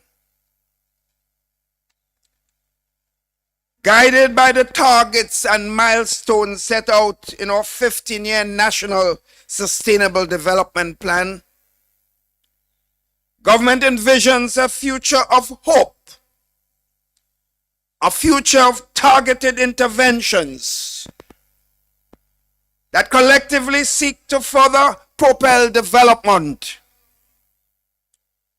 A future where dreams and aspirations become the reality of the foundation that is laid for the generations to come. That future of hope is partially predicated on the possibilities that now abound with the recent repurchase of the majority shares in the island's lone electricity company, Grenada. Sisters and brothers, since March 2020, our attention has been focused on fighting this coronavirus. But at the same time, we are still marching resolutely on to this 47th anniversary of independence. Another milestone in the development of our beautiful country. Let us take a moment to appreciate that fact. It is said, gratitude determines altitude. Therefore, as we push forward with our developmental agenda, we must pause periodically along the way and reflect on our achievements, using them as motivation to continue the journey. Not the list of which has been the start of the St. George's University that has played an enormous part in the development of our country over the years. The building of the international airport has been another major milestone, cannot be forgotten. The advancement in education and social development, the bringing of potable water throughout the length and breadth of the country, and the achievement of electricity services to so many villages in such a period of time. In other words, the quality of life for our people continued to move forward.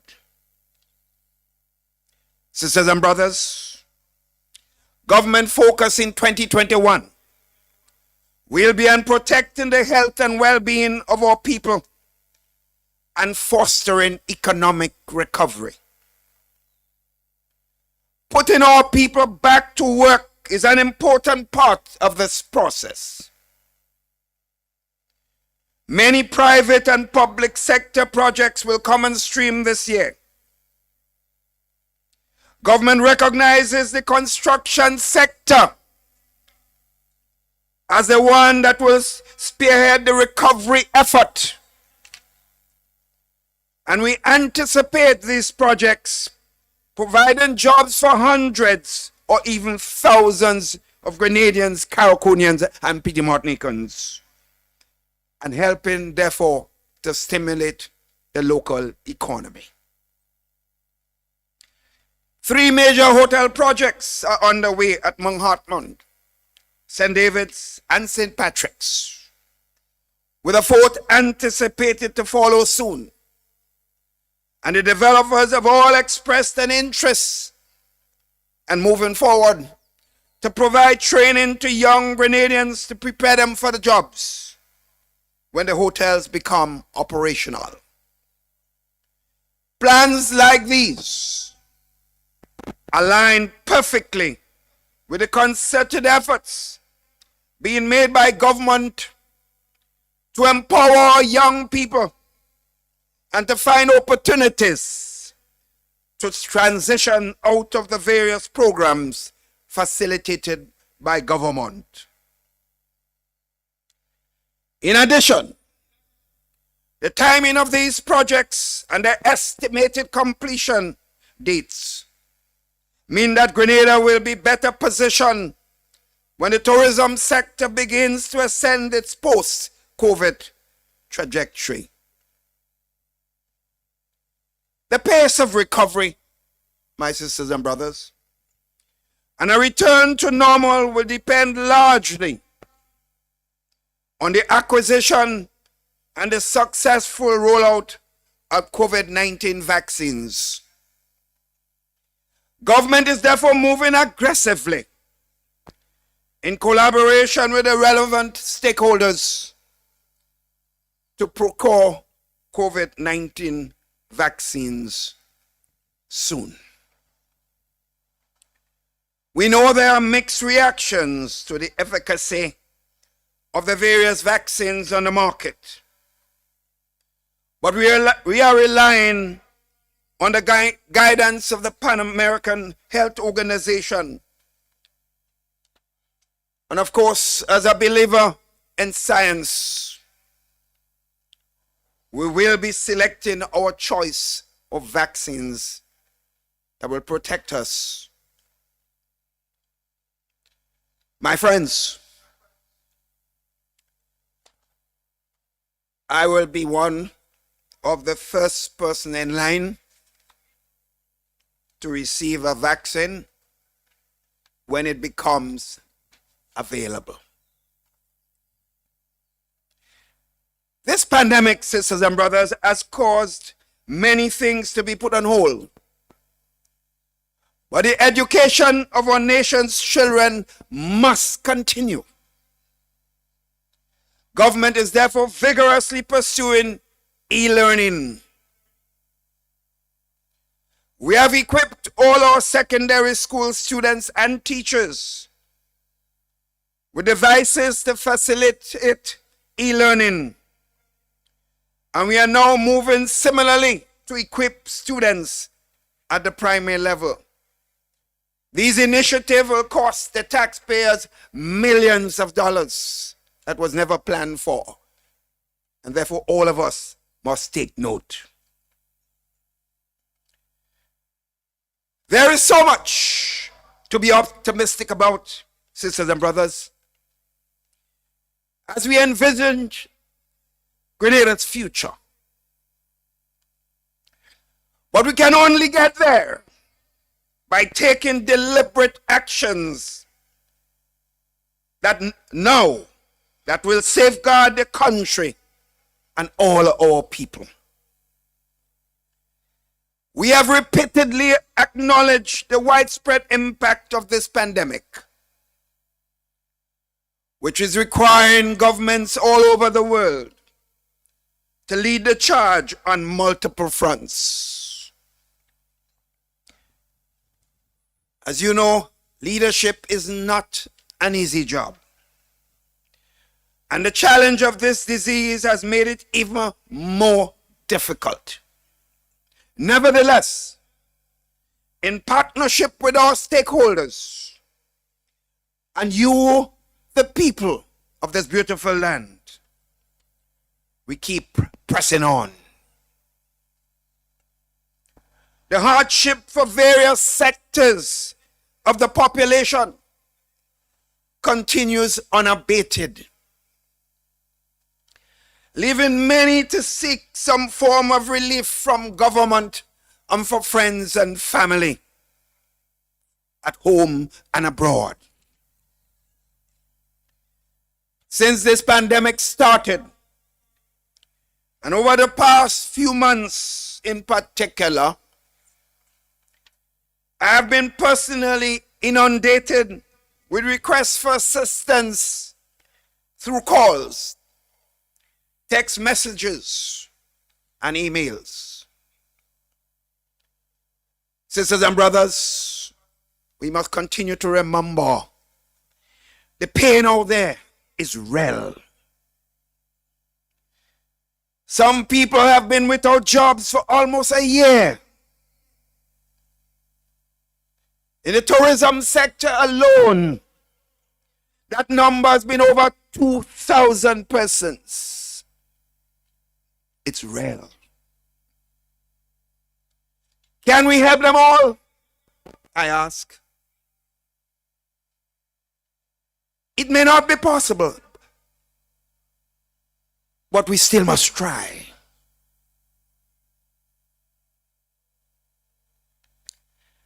I've always prided myself on being able to sleep comfortably.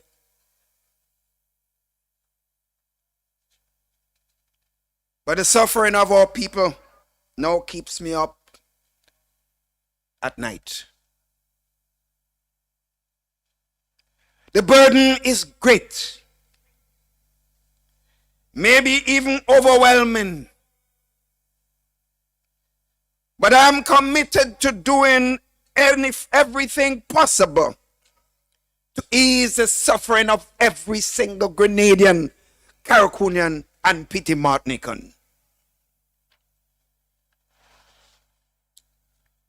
Sisters and brothers, unprecedented times necessitates strategic, innovative, and out-of-the-box thinking to find solutions that will soothe the desperate cries of those among us who simply have no means of helping themselves right now. We all must remember them and do what we can to help. Sisters and brothers, it is for this reason I plan to present a proposal to our social partners and by implication the country for the creation of a social fund that will be used to help the most vulnerable in our society. The concept is that every one of us who is working will contribute to this fund. I would lead by example, contributing a portion far above anyone else of my salary every month to help those in need. And I'll be encouraging my cabinet colleagues to do the same. Similarly, I would be encouraging everyone who's able to make a contribution to do so. Sisters and brothers, we are not going to Parliament to mandate anything. Our conscience should be our mandate. It is simply a suggestion made in trying to come up with creative ways to help those who are in need. Remember, sisters and brothers, we are a Christian society after all. And we are called upon to be our brother's keeper.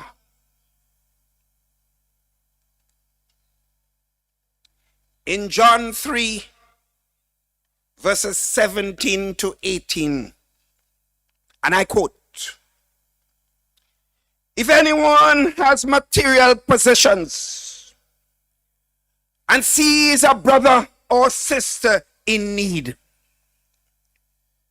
but has no pity on them, how can the love of God be in that person? Dear children, Let us not love with words or speech, but with actions and in truth, unquote. My friends, let us all heed the word of the Lord and show compassion to a fellow countrymen.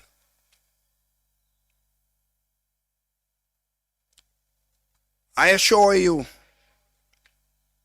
apart from our individual donations, if this fund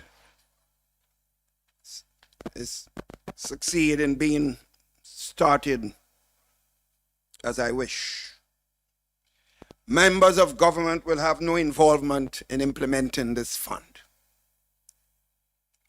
The way I envisage it, the social partners will establish an independent committee to manage and disburse these funds acquired through this effort.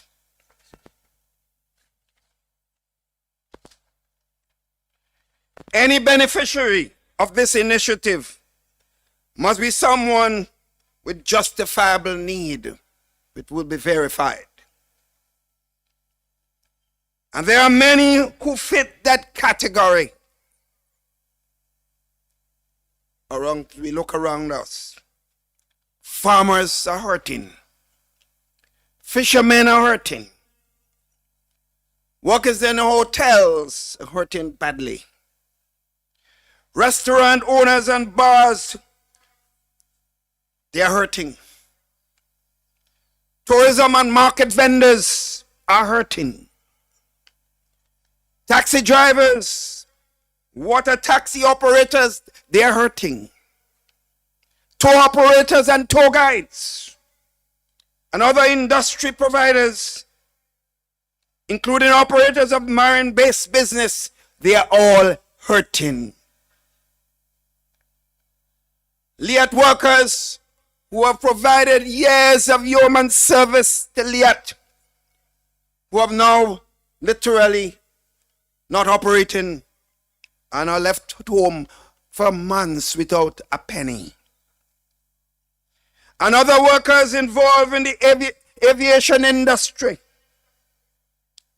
hairdressers, barbers, entertainers, school-based vendors, shopkeepers, small travel agencies, other business owners, property owners.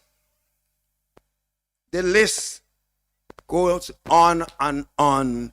They are all hurting. Sisters and brothers, the fund that we wish to establish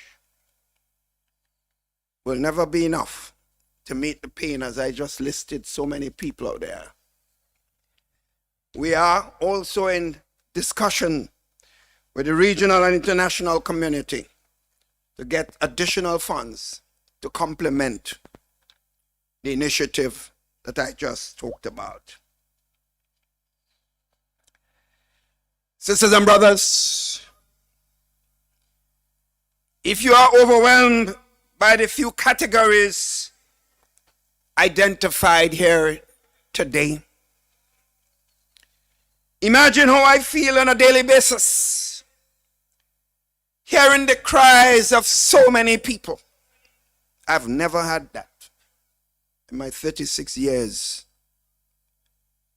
of involvement in government. The way I see it is that I can either be so overwhelmed and become powerless to help, or I can use the cries as motivation to find solutions. I opt for the latter, and all of us must do so. Making a difference in the life of one person may seem insignificant in the grand scheme of things, but to that person, it represents a much needed lifeline. At a time when all seems lost, we can all, sisters and brothers, be that lifeline to a brother and a sister in need.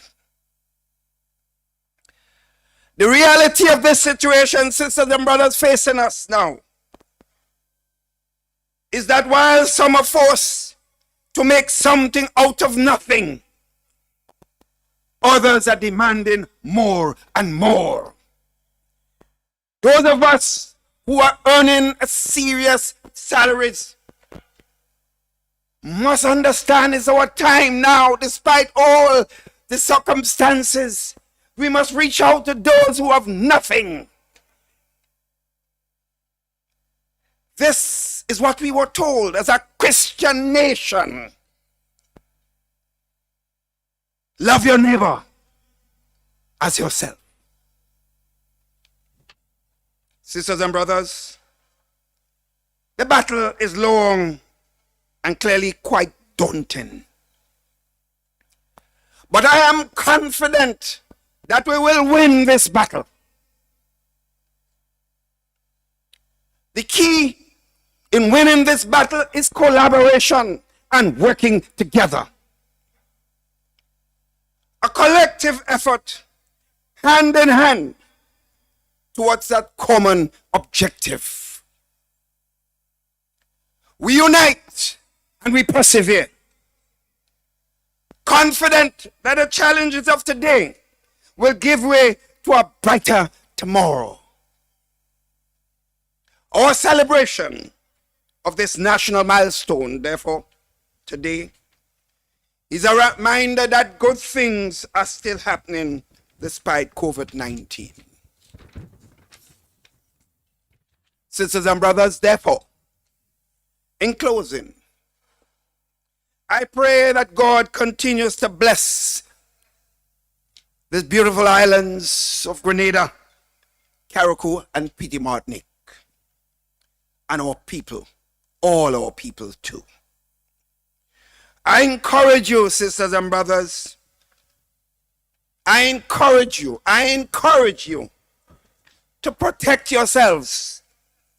Do not take this pandemic for granted.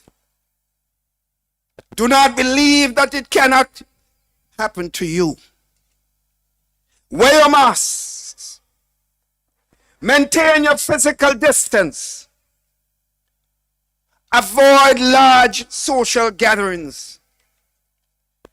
And most of all, my fellow Grenadians, Carriacouians, Petite Martinicans, stay safe. I love you all. I therefore wish every one of you, despite the present condition and atmosphere, happy independence to all. I thank you.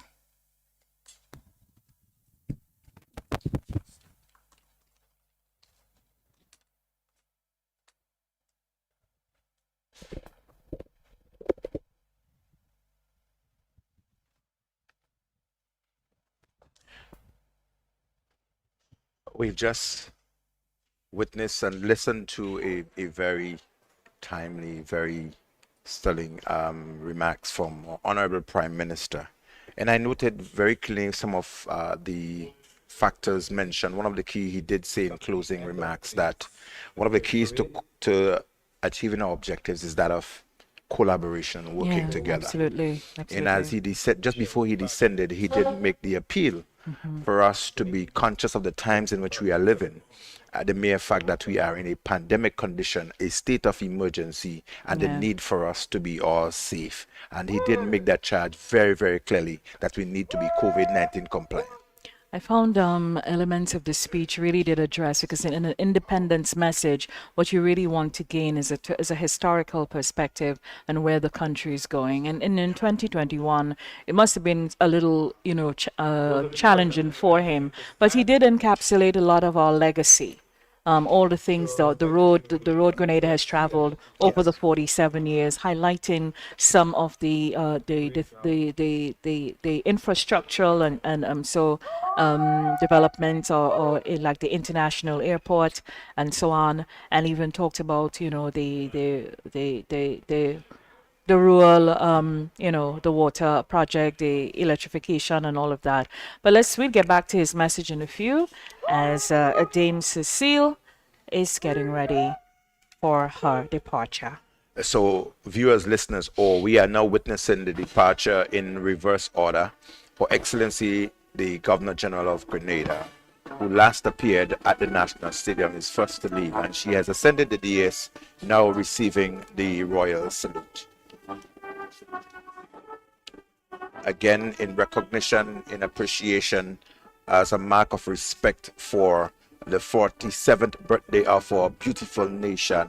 I am sure within the confines of your home, within the diaspora and everywhere else, that you are now standing to our independence, our national anthem. And that in itself shows the tenacity, the resilience, the love for country. And I can just, as I'm witnessing the few persons around here standing to attention, I am imagining and creating that very, very vivid and spectacular image of persons around Grenada, around the diaspora, around the world, clad in the national colors, standing in recognition of our nation's birthday, represented here at the National Stadium with a wonderful virtual military parade. So the parade commander, Superintendent Randy Connaught, salutes, give the royal salute to Her Excellency. She has just descended and will make her departure. So down comes her convoy, riders out front. And we are witnessing, ladies and gentlemen, the departure from the 47th Independence Anniversary Celebrations Military Parade, the departure of Her Excellency Dame Cecile La Grenade, GCMG, OBE, PhD. And again, she is being taken off in two white vehicles. We can see them here.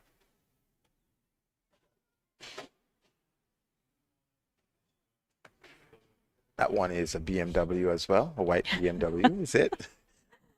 Yeah, and it's female to the Escort. Thank you very much. I see the logo on the rim of the tires. So you yeah, did see I that know the one. BMW logo. Yeah, I did tell you. I mean, I have no problems admitting very illiterate when it comes to a vehicle. Hear me? Look at car, look at Jeep, look at bus. Yes, my children are all excited about vehicles and cars, and they drew me into it as well. So Minister. by reason of my family, I see. I am connected to vehicles as well. Interesting. And as you mentioned, Superintendent McIntyre, in reverse order, the departures are happening, and Her Excellency is just departed, and we're now about to witness the departure of the Prime Minister, the Right Honorable Dr. Keith Mitchell. Let us also show respect to the Prime Minister as he departs. So the parade have been asked to stand to attention, shoulder arms.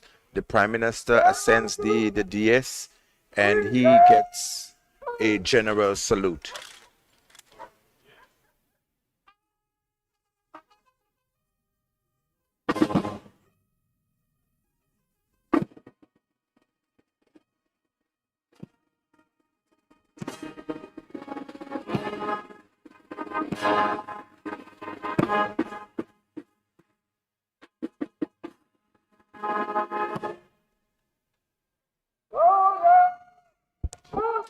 So the word of command is shoulder arms, followed by other arms, as the Prime Minister would turn, I think, slightly to makes a left incline, and he descends the saluting dais. What is also outstanding is the colors.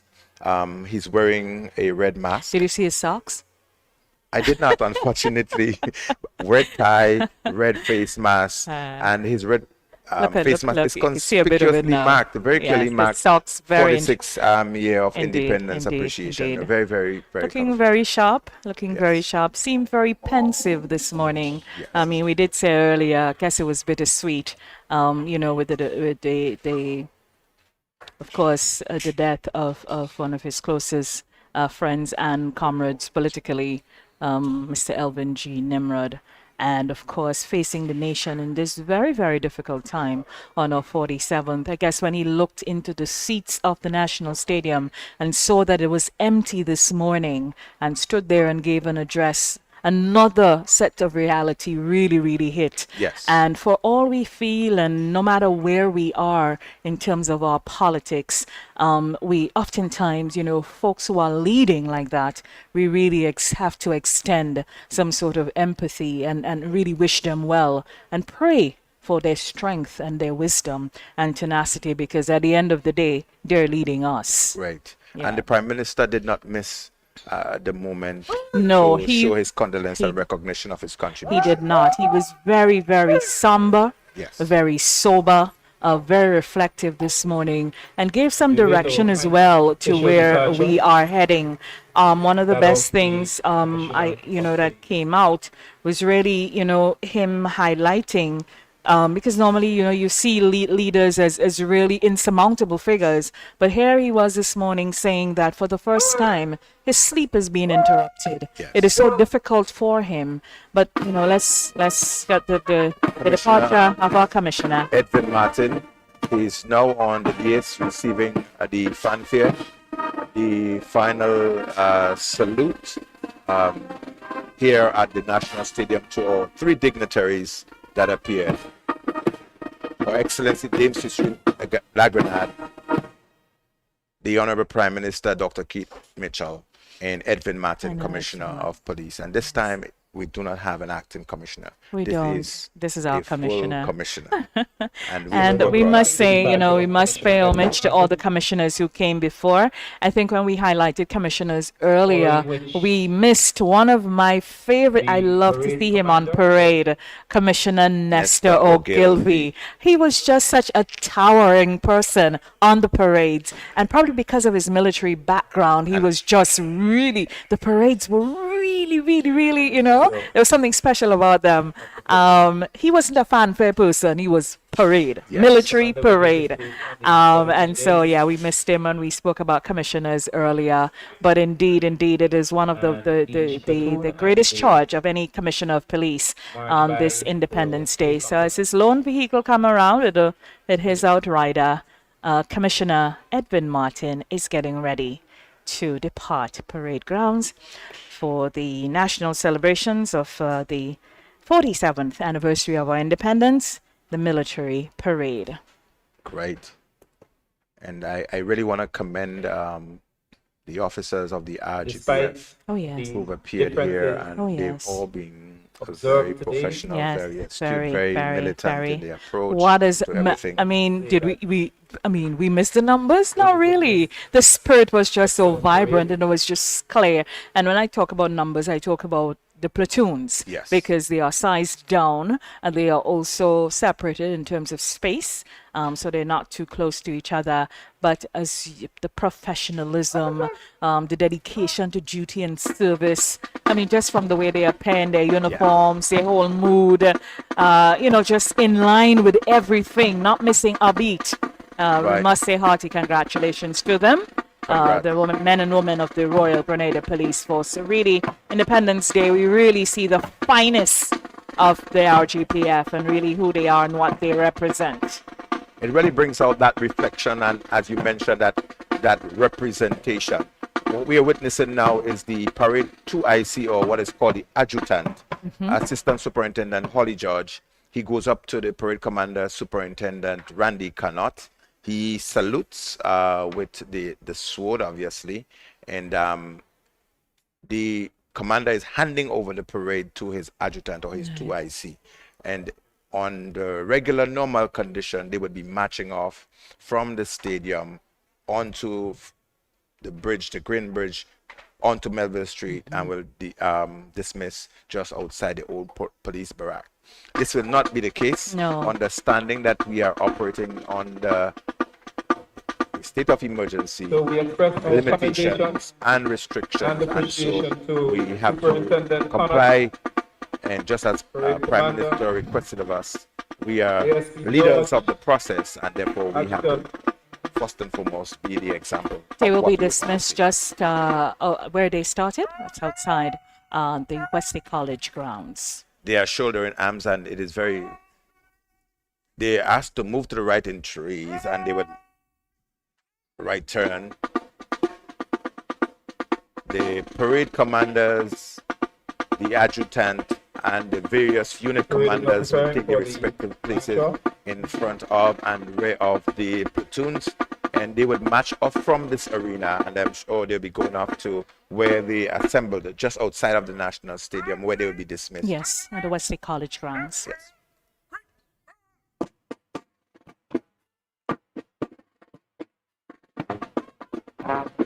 Appreciation also to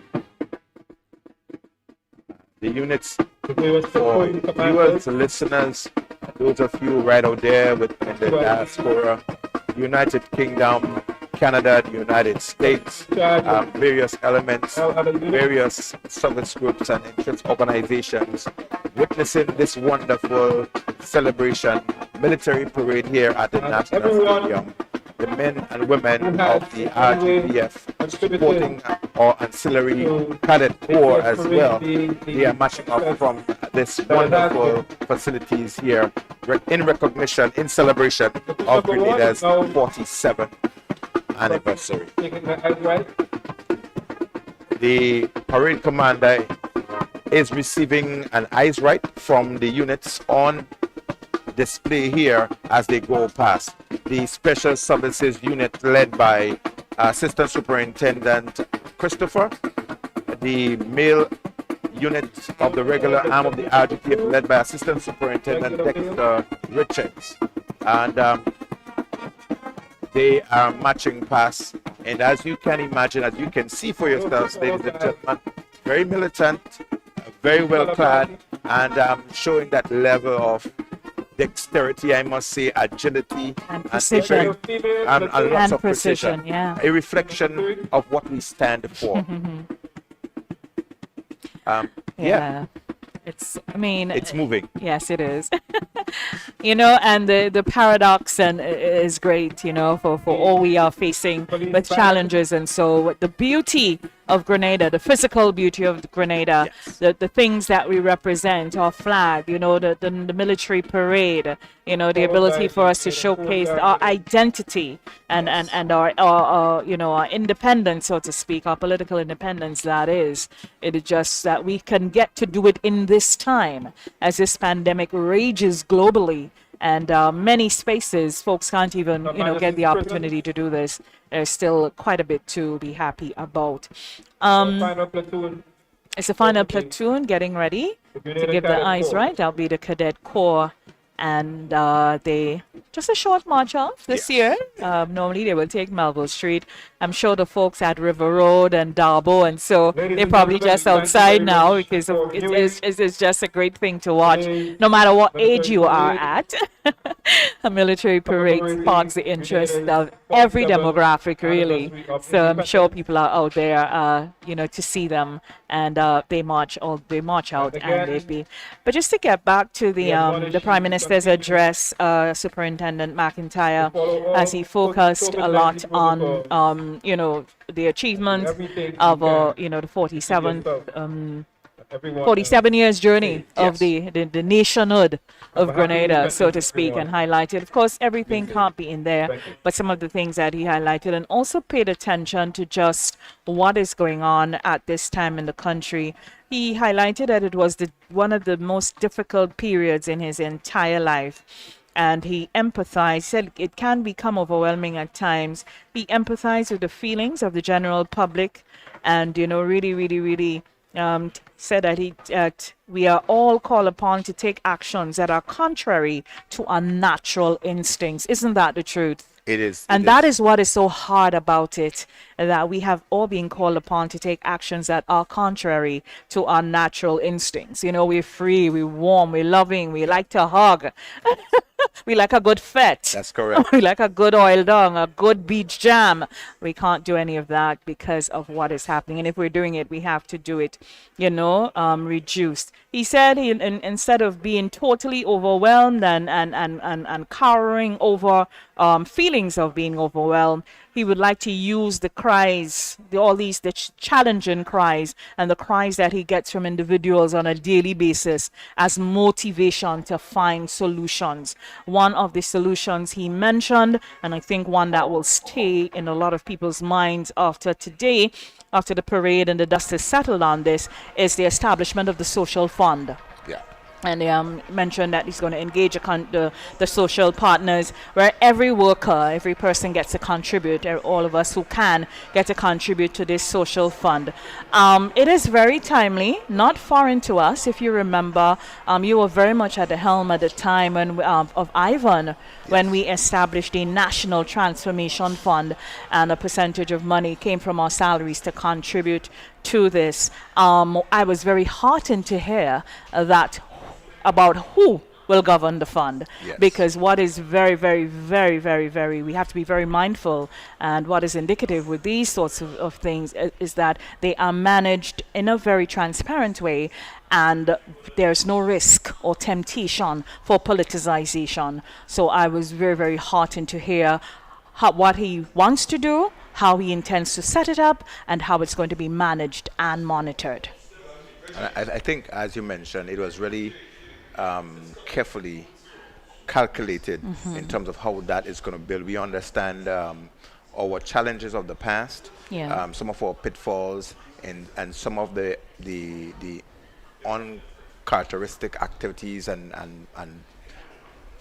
what you call the actions of others, unscrupulous actions that may have created some uneasiness for us. So it is really, I was happy to hear him really laying it out. Certainly did. And that is reassuring, because that fund or that source that people can look towards is really a source of recovery or relief to them in a time when it is needed just about everyone. It's an unprecedented time, and as he mentioned, you have to take measures that it is not easy to undertake. It requires an unprecedented approach. It does. And it will affect the norms of which we are used to. Right. This is our 47th anniversary of independence, and it is normal for us to assemble in different places, have music, the oil down, But what we can do is just see how beautiful our city of St. George is, and the beautiful waters. And I'm sure folks, wherever you are, especially those of you who are waking up in chilly climates this morning, you're looking on and just shrugging your head. And in the background is Grand Dance Beach, all the way to the tip of Point Celine. This is Grenada, this is home, it is much of St. George, but yes, it is really, really the beauty of this beautiful space, this beautiful clean space. And when we say it's pure, we mean that. We mean that. Literally and of pure. course, once we are ready to welcome visitors again, you are welcome. But, as the Prime Minister highlighted the milestones we've had in the quality of life and the challenges of now, he also, said that, 2021 is really going to be used for collaboration, really getting us together. And that is important. It was great to even hear the word collaboration. Yes. What we hope is that it moves from just being a word, a concept, into us actually living it. And I think that what is happening now with the COVID and everything, we have to live it. Yes. We just have to live it. We just cannot look to one place, Yes, it's the Prime Minister and he's the leader of the country, but all answers does not resonate in that place. Yes. All of us have to rise to the occasion and really carry forward. Protect the legacy, protect everything that all who has come before has built for us, and that we as a people have struggled for as we move forth. And Brenda, I don't think the two words collaboration and working together could be an overstatement. And it has to be bringing together all facets of our society, all construct of our nation coming together to rise to this unprecedented occasion. And as Prime Minister remarked just before he left, was the need for us to be safe. We have to protect what we have. Yes. Our neighbors to the north, our friends to our east and everything else. We have to rise and rise to the occasion, and we have to rise to it together. Yeah, absolutely. A key tenet of his message too, as you say, protecting each other and being safe, was us protecting each other, looking out for the other. And I think that is where probably the idea for creating the fund came from. The fact that there are so many among us who really, really need a hand up. Correct. You know? And you know, sometimes we get the feeling that, you know, you're successful, or okay, you're working and somebody else is not working, and it's okay. No, it's not. And you know, I mean, until all of us have crossed, none of us have crossed, and there are those of us who we have to carry. And I think that was really emanated in the Prime Minister's address today. What he really wants us to do, made a charge to us as Grenadians, just where we need to be going in this very, very difficult time. I would want to reflect a little bit back on the military parade and how it complements the Prime Minister's remarks. The military parade, despite it was cut down in size, we really did not miss the numbers, because No. as you realize, we had the display, we felt as though we had thousands of people here. Right. And the display by the police band that reflected and demonstrated with the hand of banana, and the Jerusalem dance, giving thanks, and also showing that we need to rise and create our own bread baskets and share from that bread basket. That's Give right. thanks and share. Yeah. And so a reflection on agriculture is one of the things that would show us up in terms of that level of collaboration. And what we would hope to see most as the Prime Minister make this appeal, the establishment of a fund is one for assistance, but we are blessed with fertile soil. Yeah. And I mean, we don't even have to go so far as we talk about being grateful. The fact that we have this, we live in this land space, that we still have all this land. And the Correct. fact that this land just keeps giving us food and medicine. Don't miss that part. Food, the fact that the land just keeps spawning out food and medicine. This is not by design. We didn't do that. We got that. That is grace. That is things that we have to be really, really grateful for. So the symbolism in the hand of rock fig, yes, and the Jerusalem. you know, giving thanks, because a lot of people just think it's just this upbeat, you know, Africana song, but really and truly it is a prayer. And it is really a grateful prayer, a prayer of gratitude. So the police, they were on target and really added that special element to it. So I'd like to congratulate them for that. Of course. And Brenda, one of the gesture that we may want to look forward to in recognition of us going forward and collaborating and showing that we all understand the trying times brought on by this pandemic, because we're also blessed, the land agriculture is really giving back. We should look forward to see more persons reaching out to those who don't have.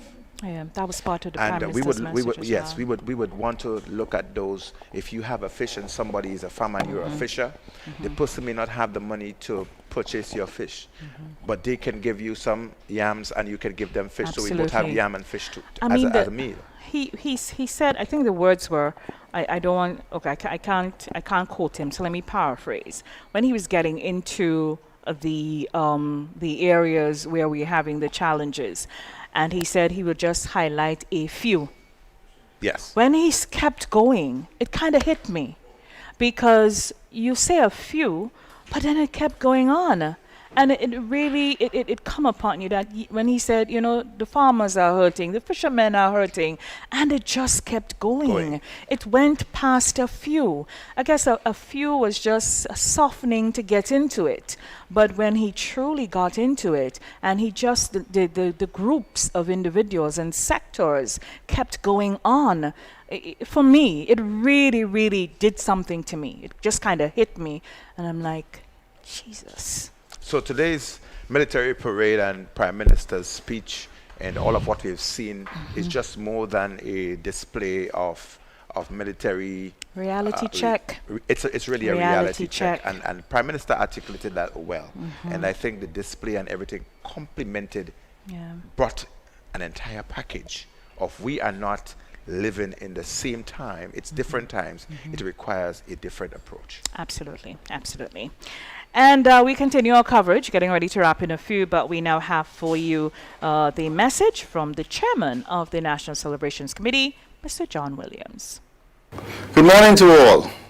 It gives me great pleasure as chairman of the National Celebrations Committee to extend greetings to each and every one of you as we come to the end of this Independence Military Parade of our 47th anniversary of independence under the theme, Rebuilding Together a Safer, More Resilient Nation in These Challenging Times. History has shown that we are a resilient people, and over the years, our resilience has helped to strengthen our commitment, our traditions, and our values. Today, we give thanks to Almighty God for His continued love and mercy towards each and every one of us. Special appreciation goes out to Her Excellency Dame Cecile La Grenade, our Governor General, for her graciousness in doing the honors of the inspection of the military parade. We express appreciation to Dr. the Right Honorable Keith Mitchell, our Prime Minister, for his delivery and purposeful address to the nation. To the Honorable Minister of Culture and the Arts, Honorable Yolan Bain Hosford, for your guidance and tangible support to the committee. To the Commissioner of Police, Mr. Edwin Martin, and other senior officers and rank and file of the Royal Grenada Police Force, including those who are on parade this morning, and of course not forgetting the senior officers from Her Majesty's prisons. We express sincerest appreciation to Reverend Bonnie James for the prayer of rededication, and also to members of the Conference of Churches of Grenada for your very important role and the collaboration with the Celebrations Committee. Thank you. To my colleagues on the National Celebrations Committee, your support and commitment have been unwavering, and as such, I say thanks and well done. To the production team, comprising the Ministry of Culture, the Government Information Service, and T&R Communications for doing such a fabulous job on the technical and virtual aspects of these events, and by extension, the media for airing the activities. To the Grenada National Stadium, Wagity Rental and Sounds, and finally to the public at large. We undoubtedly miss your presence at the various events, and I refer in particular to the Independence Calypso competition, the cultural extravaganza, and most of all here at the National Stadium for the Independence Military Parade. The COVID-19 pandemic has, in many ways, moved us in directions we wouldn't otherwise have considered. But I believe that as long as we continue to work together as a nation, despite the struggles and challenges, we will succeed. Let us continue our celebrations and do enjoy the rest of your day. God bless you all, and God bless Grenada. I thank you. And that was the chairman of the National Celebrations Committee, Mr. John Williams, really truly doing great service to bring this virtual Independence Weekend, so to speak, to us. 3 days, we had Friday nights, we had the National Independence Calypso competition. Congratulations to our serpent, Sean Niles, retaining the crown. Doing 3 in a row? Yeah. He's really establishing himself as one of our most formidable Calypsonians. So congratulations to you and to everyone else who participated. I missed it, but I am told it was a fantastic show. And I see lots of kudos going around from, folks that know Calypso. Right. Yeah. So we would want to be able to extend our gratitude first to the electronic or media team together who put all the Yes, we would pieces want to together. do that. We don't want to be general. We want At to, all. because it was 3 days of hard work. Correct. And normally when you prepare for this, you prepare a whole, like, weeks in advance. So of course the TNR Communications and the GIS team. TNR Communications topping it off, the big man himself, Mr. Richie Oliver, Blondell George, Nazim Benjamin, Kirk Oliver, Ron Deali, Gary Stephen, Dovell Emily, Colin Dragon, Roger Joseph, Reggie Joseph, Sherry-Ann Noel, Oswin Paul, Mikhail Alexis, John Jerome, and Leslie Ann Johnson. So, ladies and gentlemen, viewers, children, wherever you are, the quality that you've seen has been attributed, to this attributed team. to the team that Yeah. really stuck to the task and took weeks of planning to make this happen. Day and night. The Day and night. Celebrations Committee, led by Mr. John Williams. Again, it is not the easiest of tasks, remembering No. that we have to adapt, we have to be innovative, we have to modify to have brought all of this virtually to I our keep nation, getting to our world at talking large. about. I keep getting commendations where folks are saying, "Okay, the parade should be so every year." Woo! They were just happy. The drone shots, the use of the technology, and that's why it was imperative for us to highlight the names of the individuals. Don't just give a blanket thank you to TNR and GIS, because people probably that. Funny enough, it probably would be the only thank you they'll ever get. That too. So it's really important that folks know who are the people behind it, and that, we don't just do this and it goes on. Everything that happens in the back to make it look smooth, even while it's on air, things are happening and they have to figure out the kinks.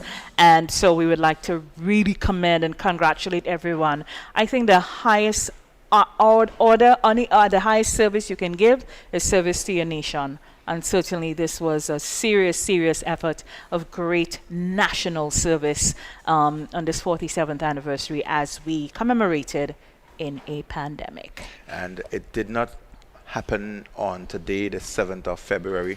It took weeks of planning and lots of activities that led to today. Even there was no ministerial competition this year, but there were displays of different beautiful. It's aspects, quite beautiful. different Yeah. facets of Quite Grenada beautiful. that were brought on display. beautiful. That is also commendable. Yeah. We've shown in many ways that we can adapt, we can adjust. We Innovative, are we are. resilient, That's and we us. can rise from every occasion. Yeah. But the underlying factor, we are not out of the woods. No. 47 years and going, we need to continue with what is working for us, adjust and project into what we would want to work better for us. Correct. And our watchwords, our guiding principles in this pandemic is to be safe. And as we continue on the 7th of February, today into tomorrow, which is also a public holiday, we have to be mindful that as we continue to socialize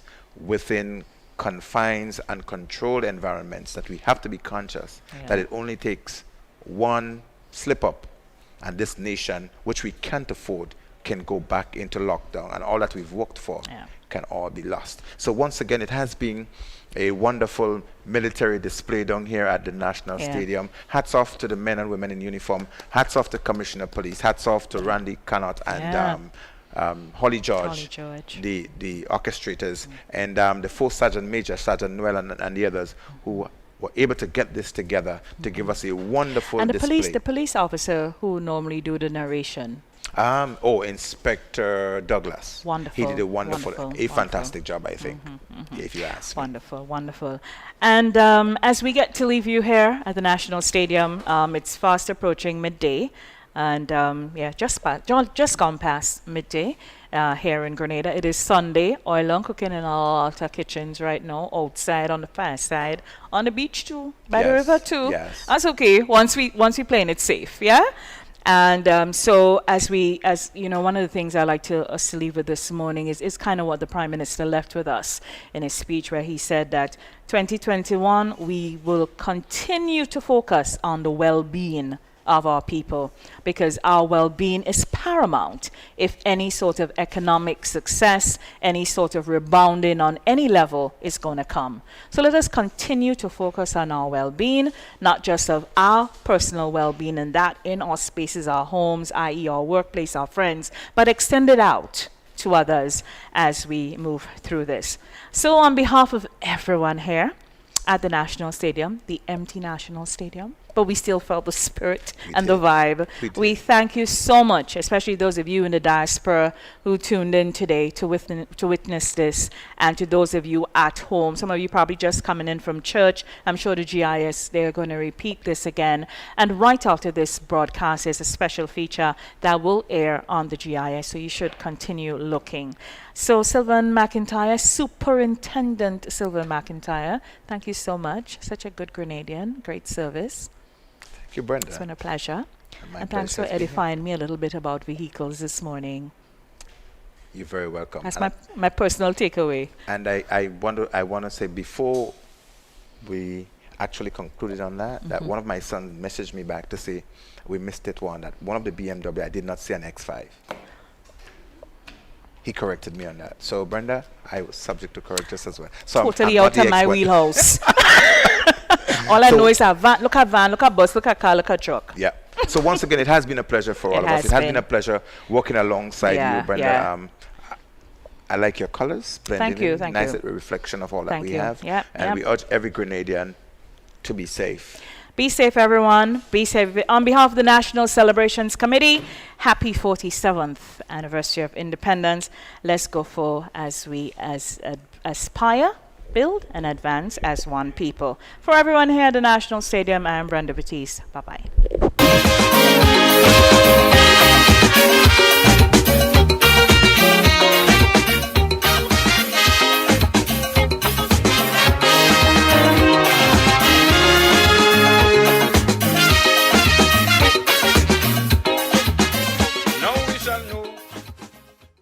A recent study of the micro, small and medium enterprises or MSME sector reveals that small businesses generate as much as 65% of employment. These businesses offer authentic Grenadian merchandise, ranging anywhere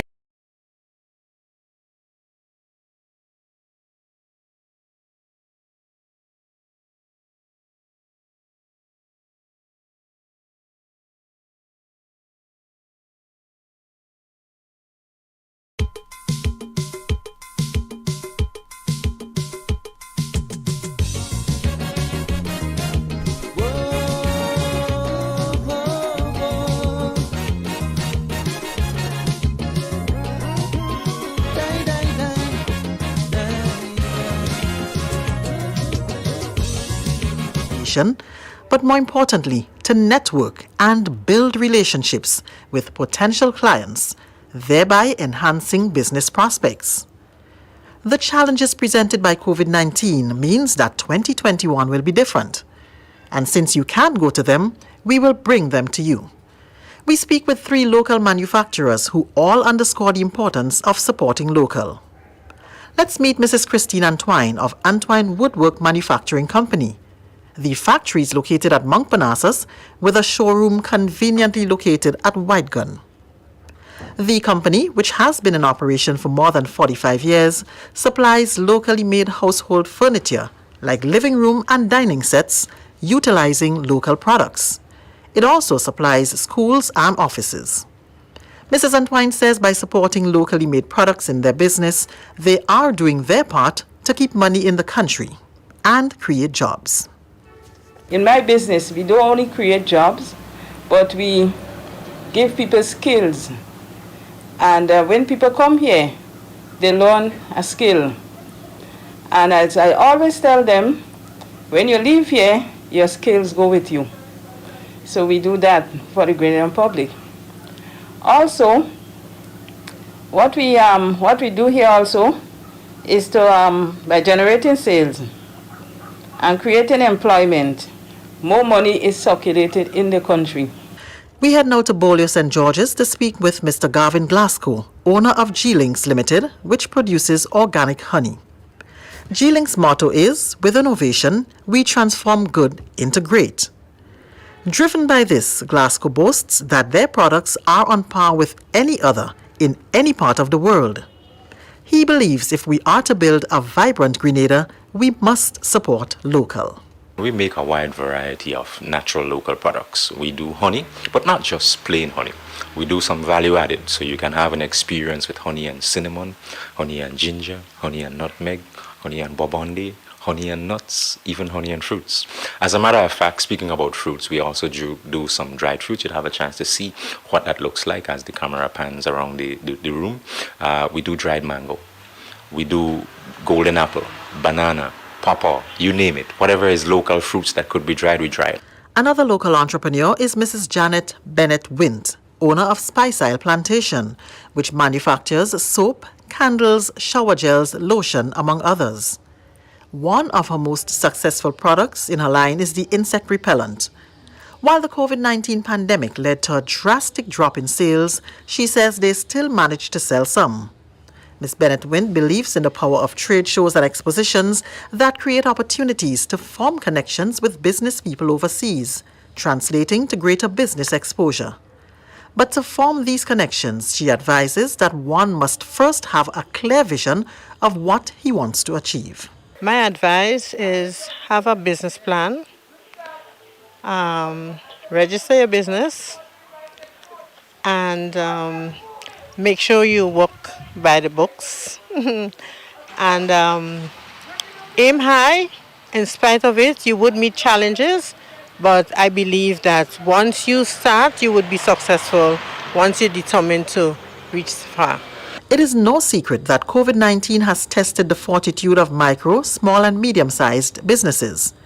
Minister for Trade, the Honorable Alvin Dabrio, says to facilitate the development of a robust and resilient MSME sector, his ministry will facilitate the implementation of recommendations from a recent study on the reformulation and modernization of the sector. One of these speaks to the incorporation of ICT in business operations to adjust to the global changes in doing business.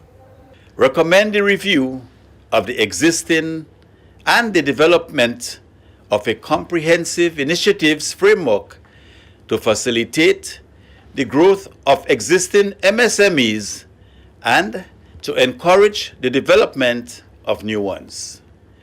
3. Initiating training programs to satisfy development needs and ultimately to enhance product quality.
Spice Island must come first, yeah.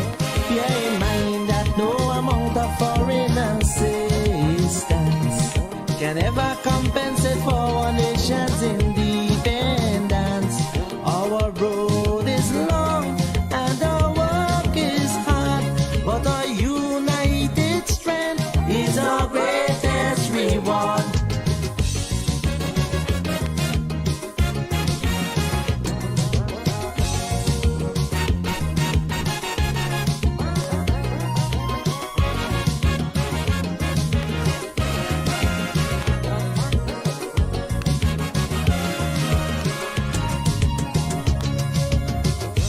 Errors we made as we strove to build a nation, do not forget, people.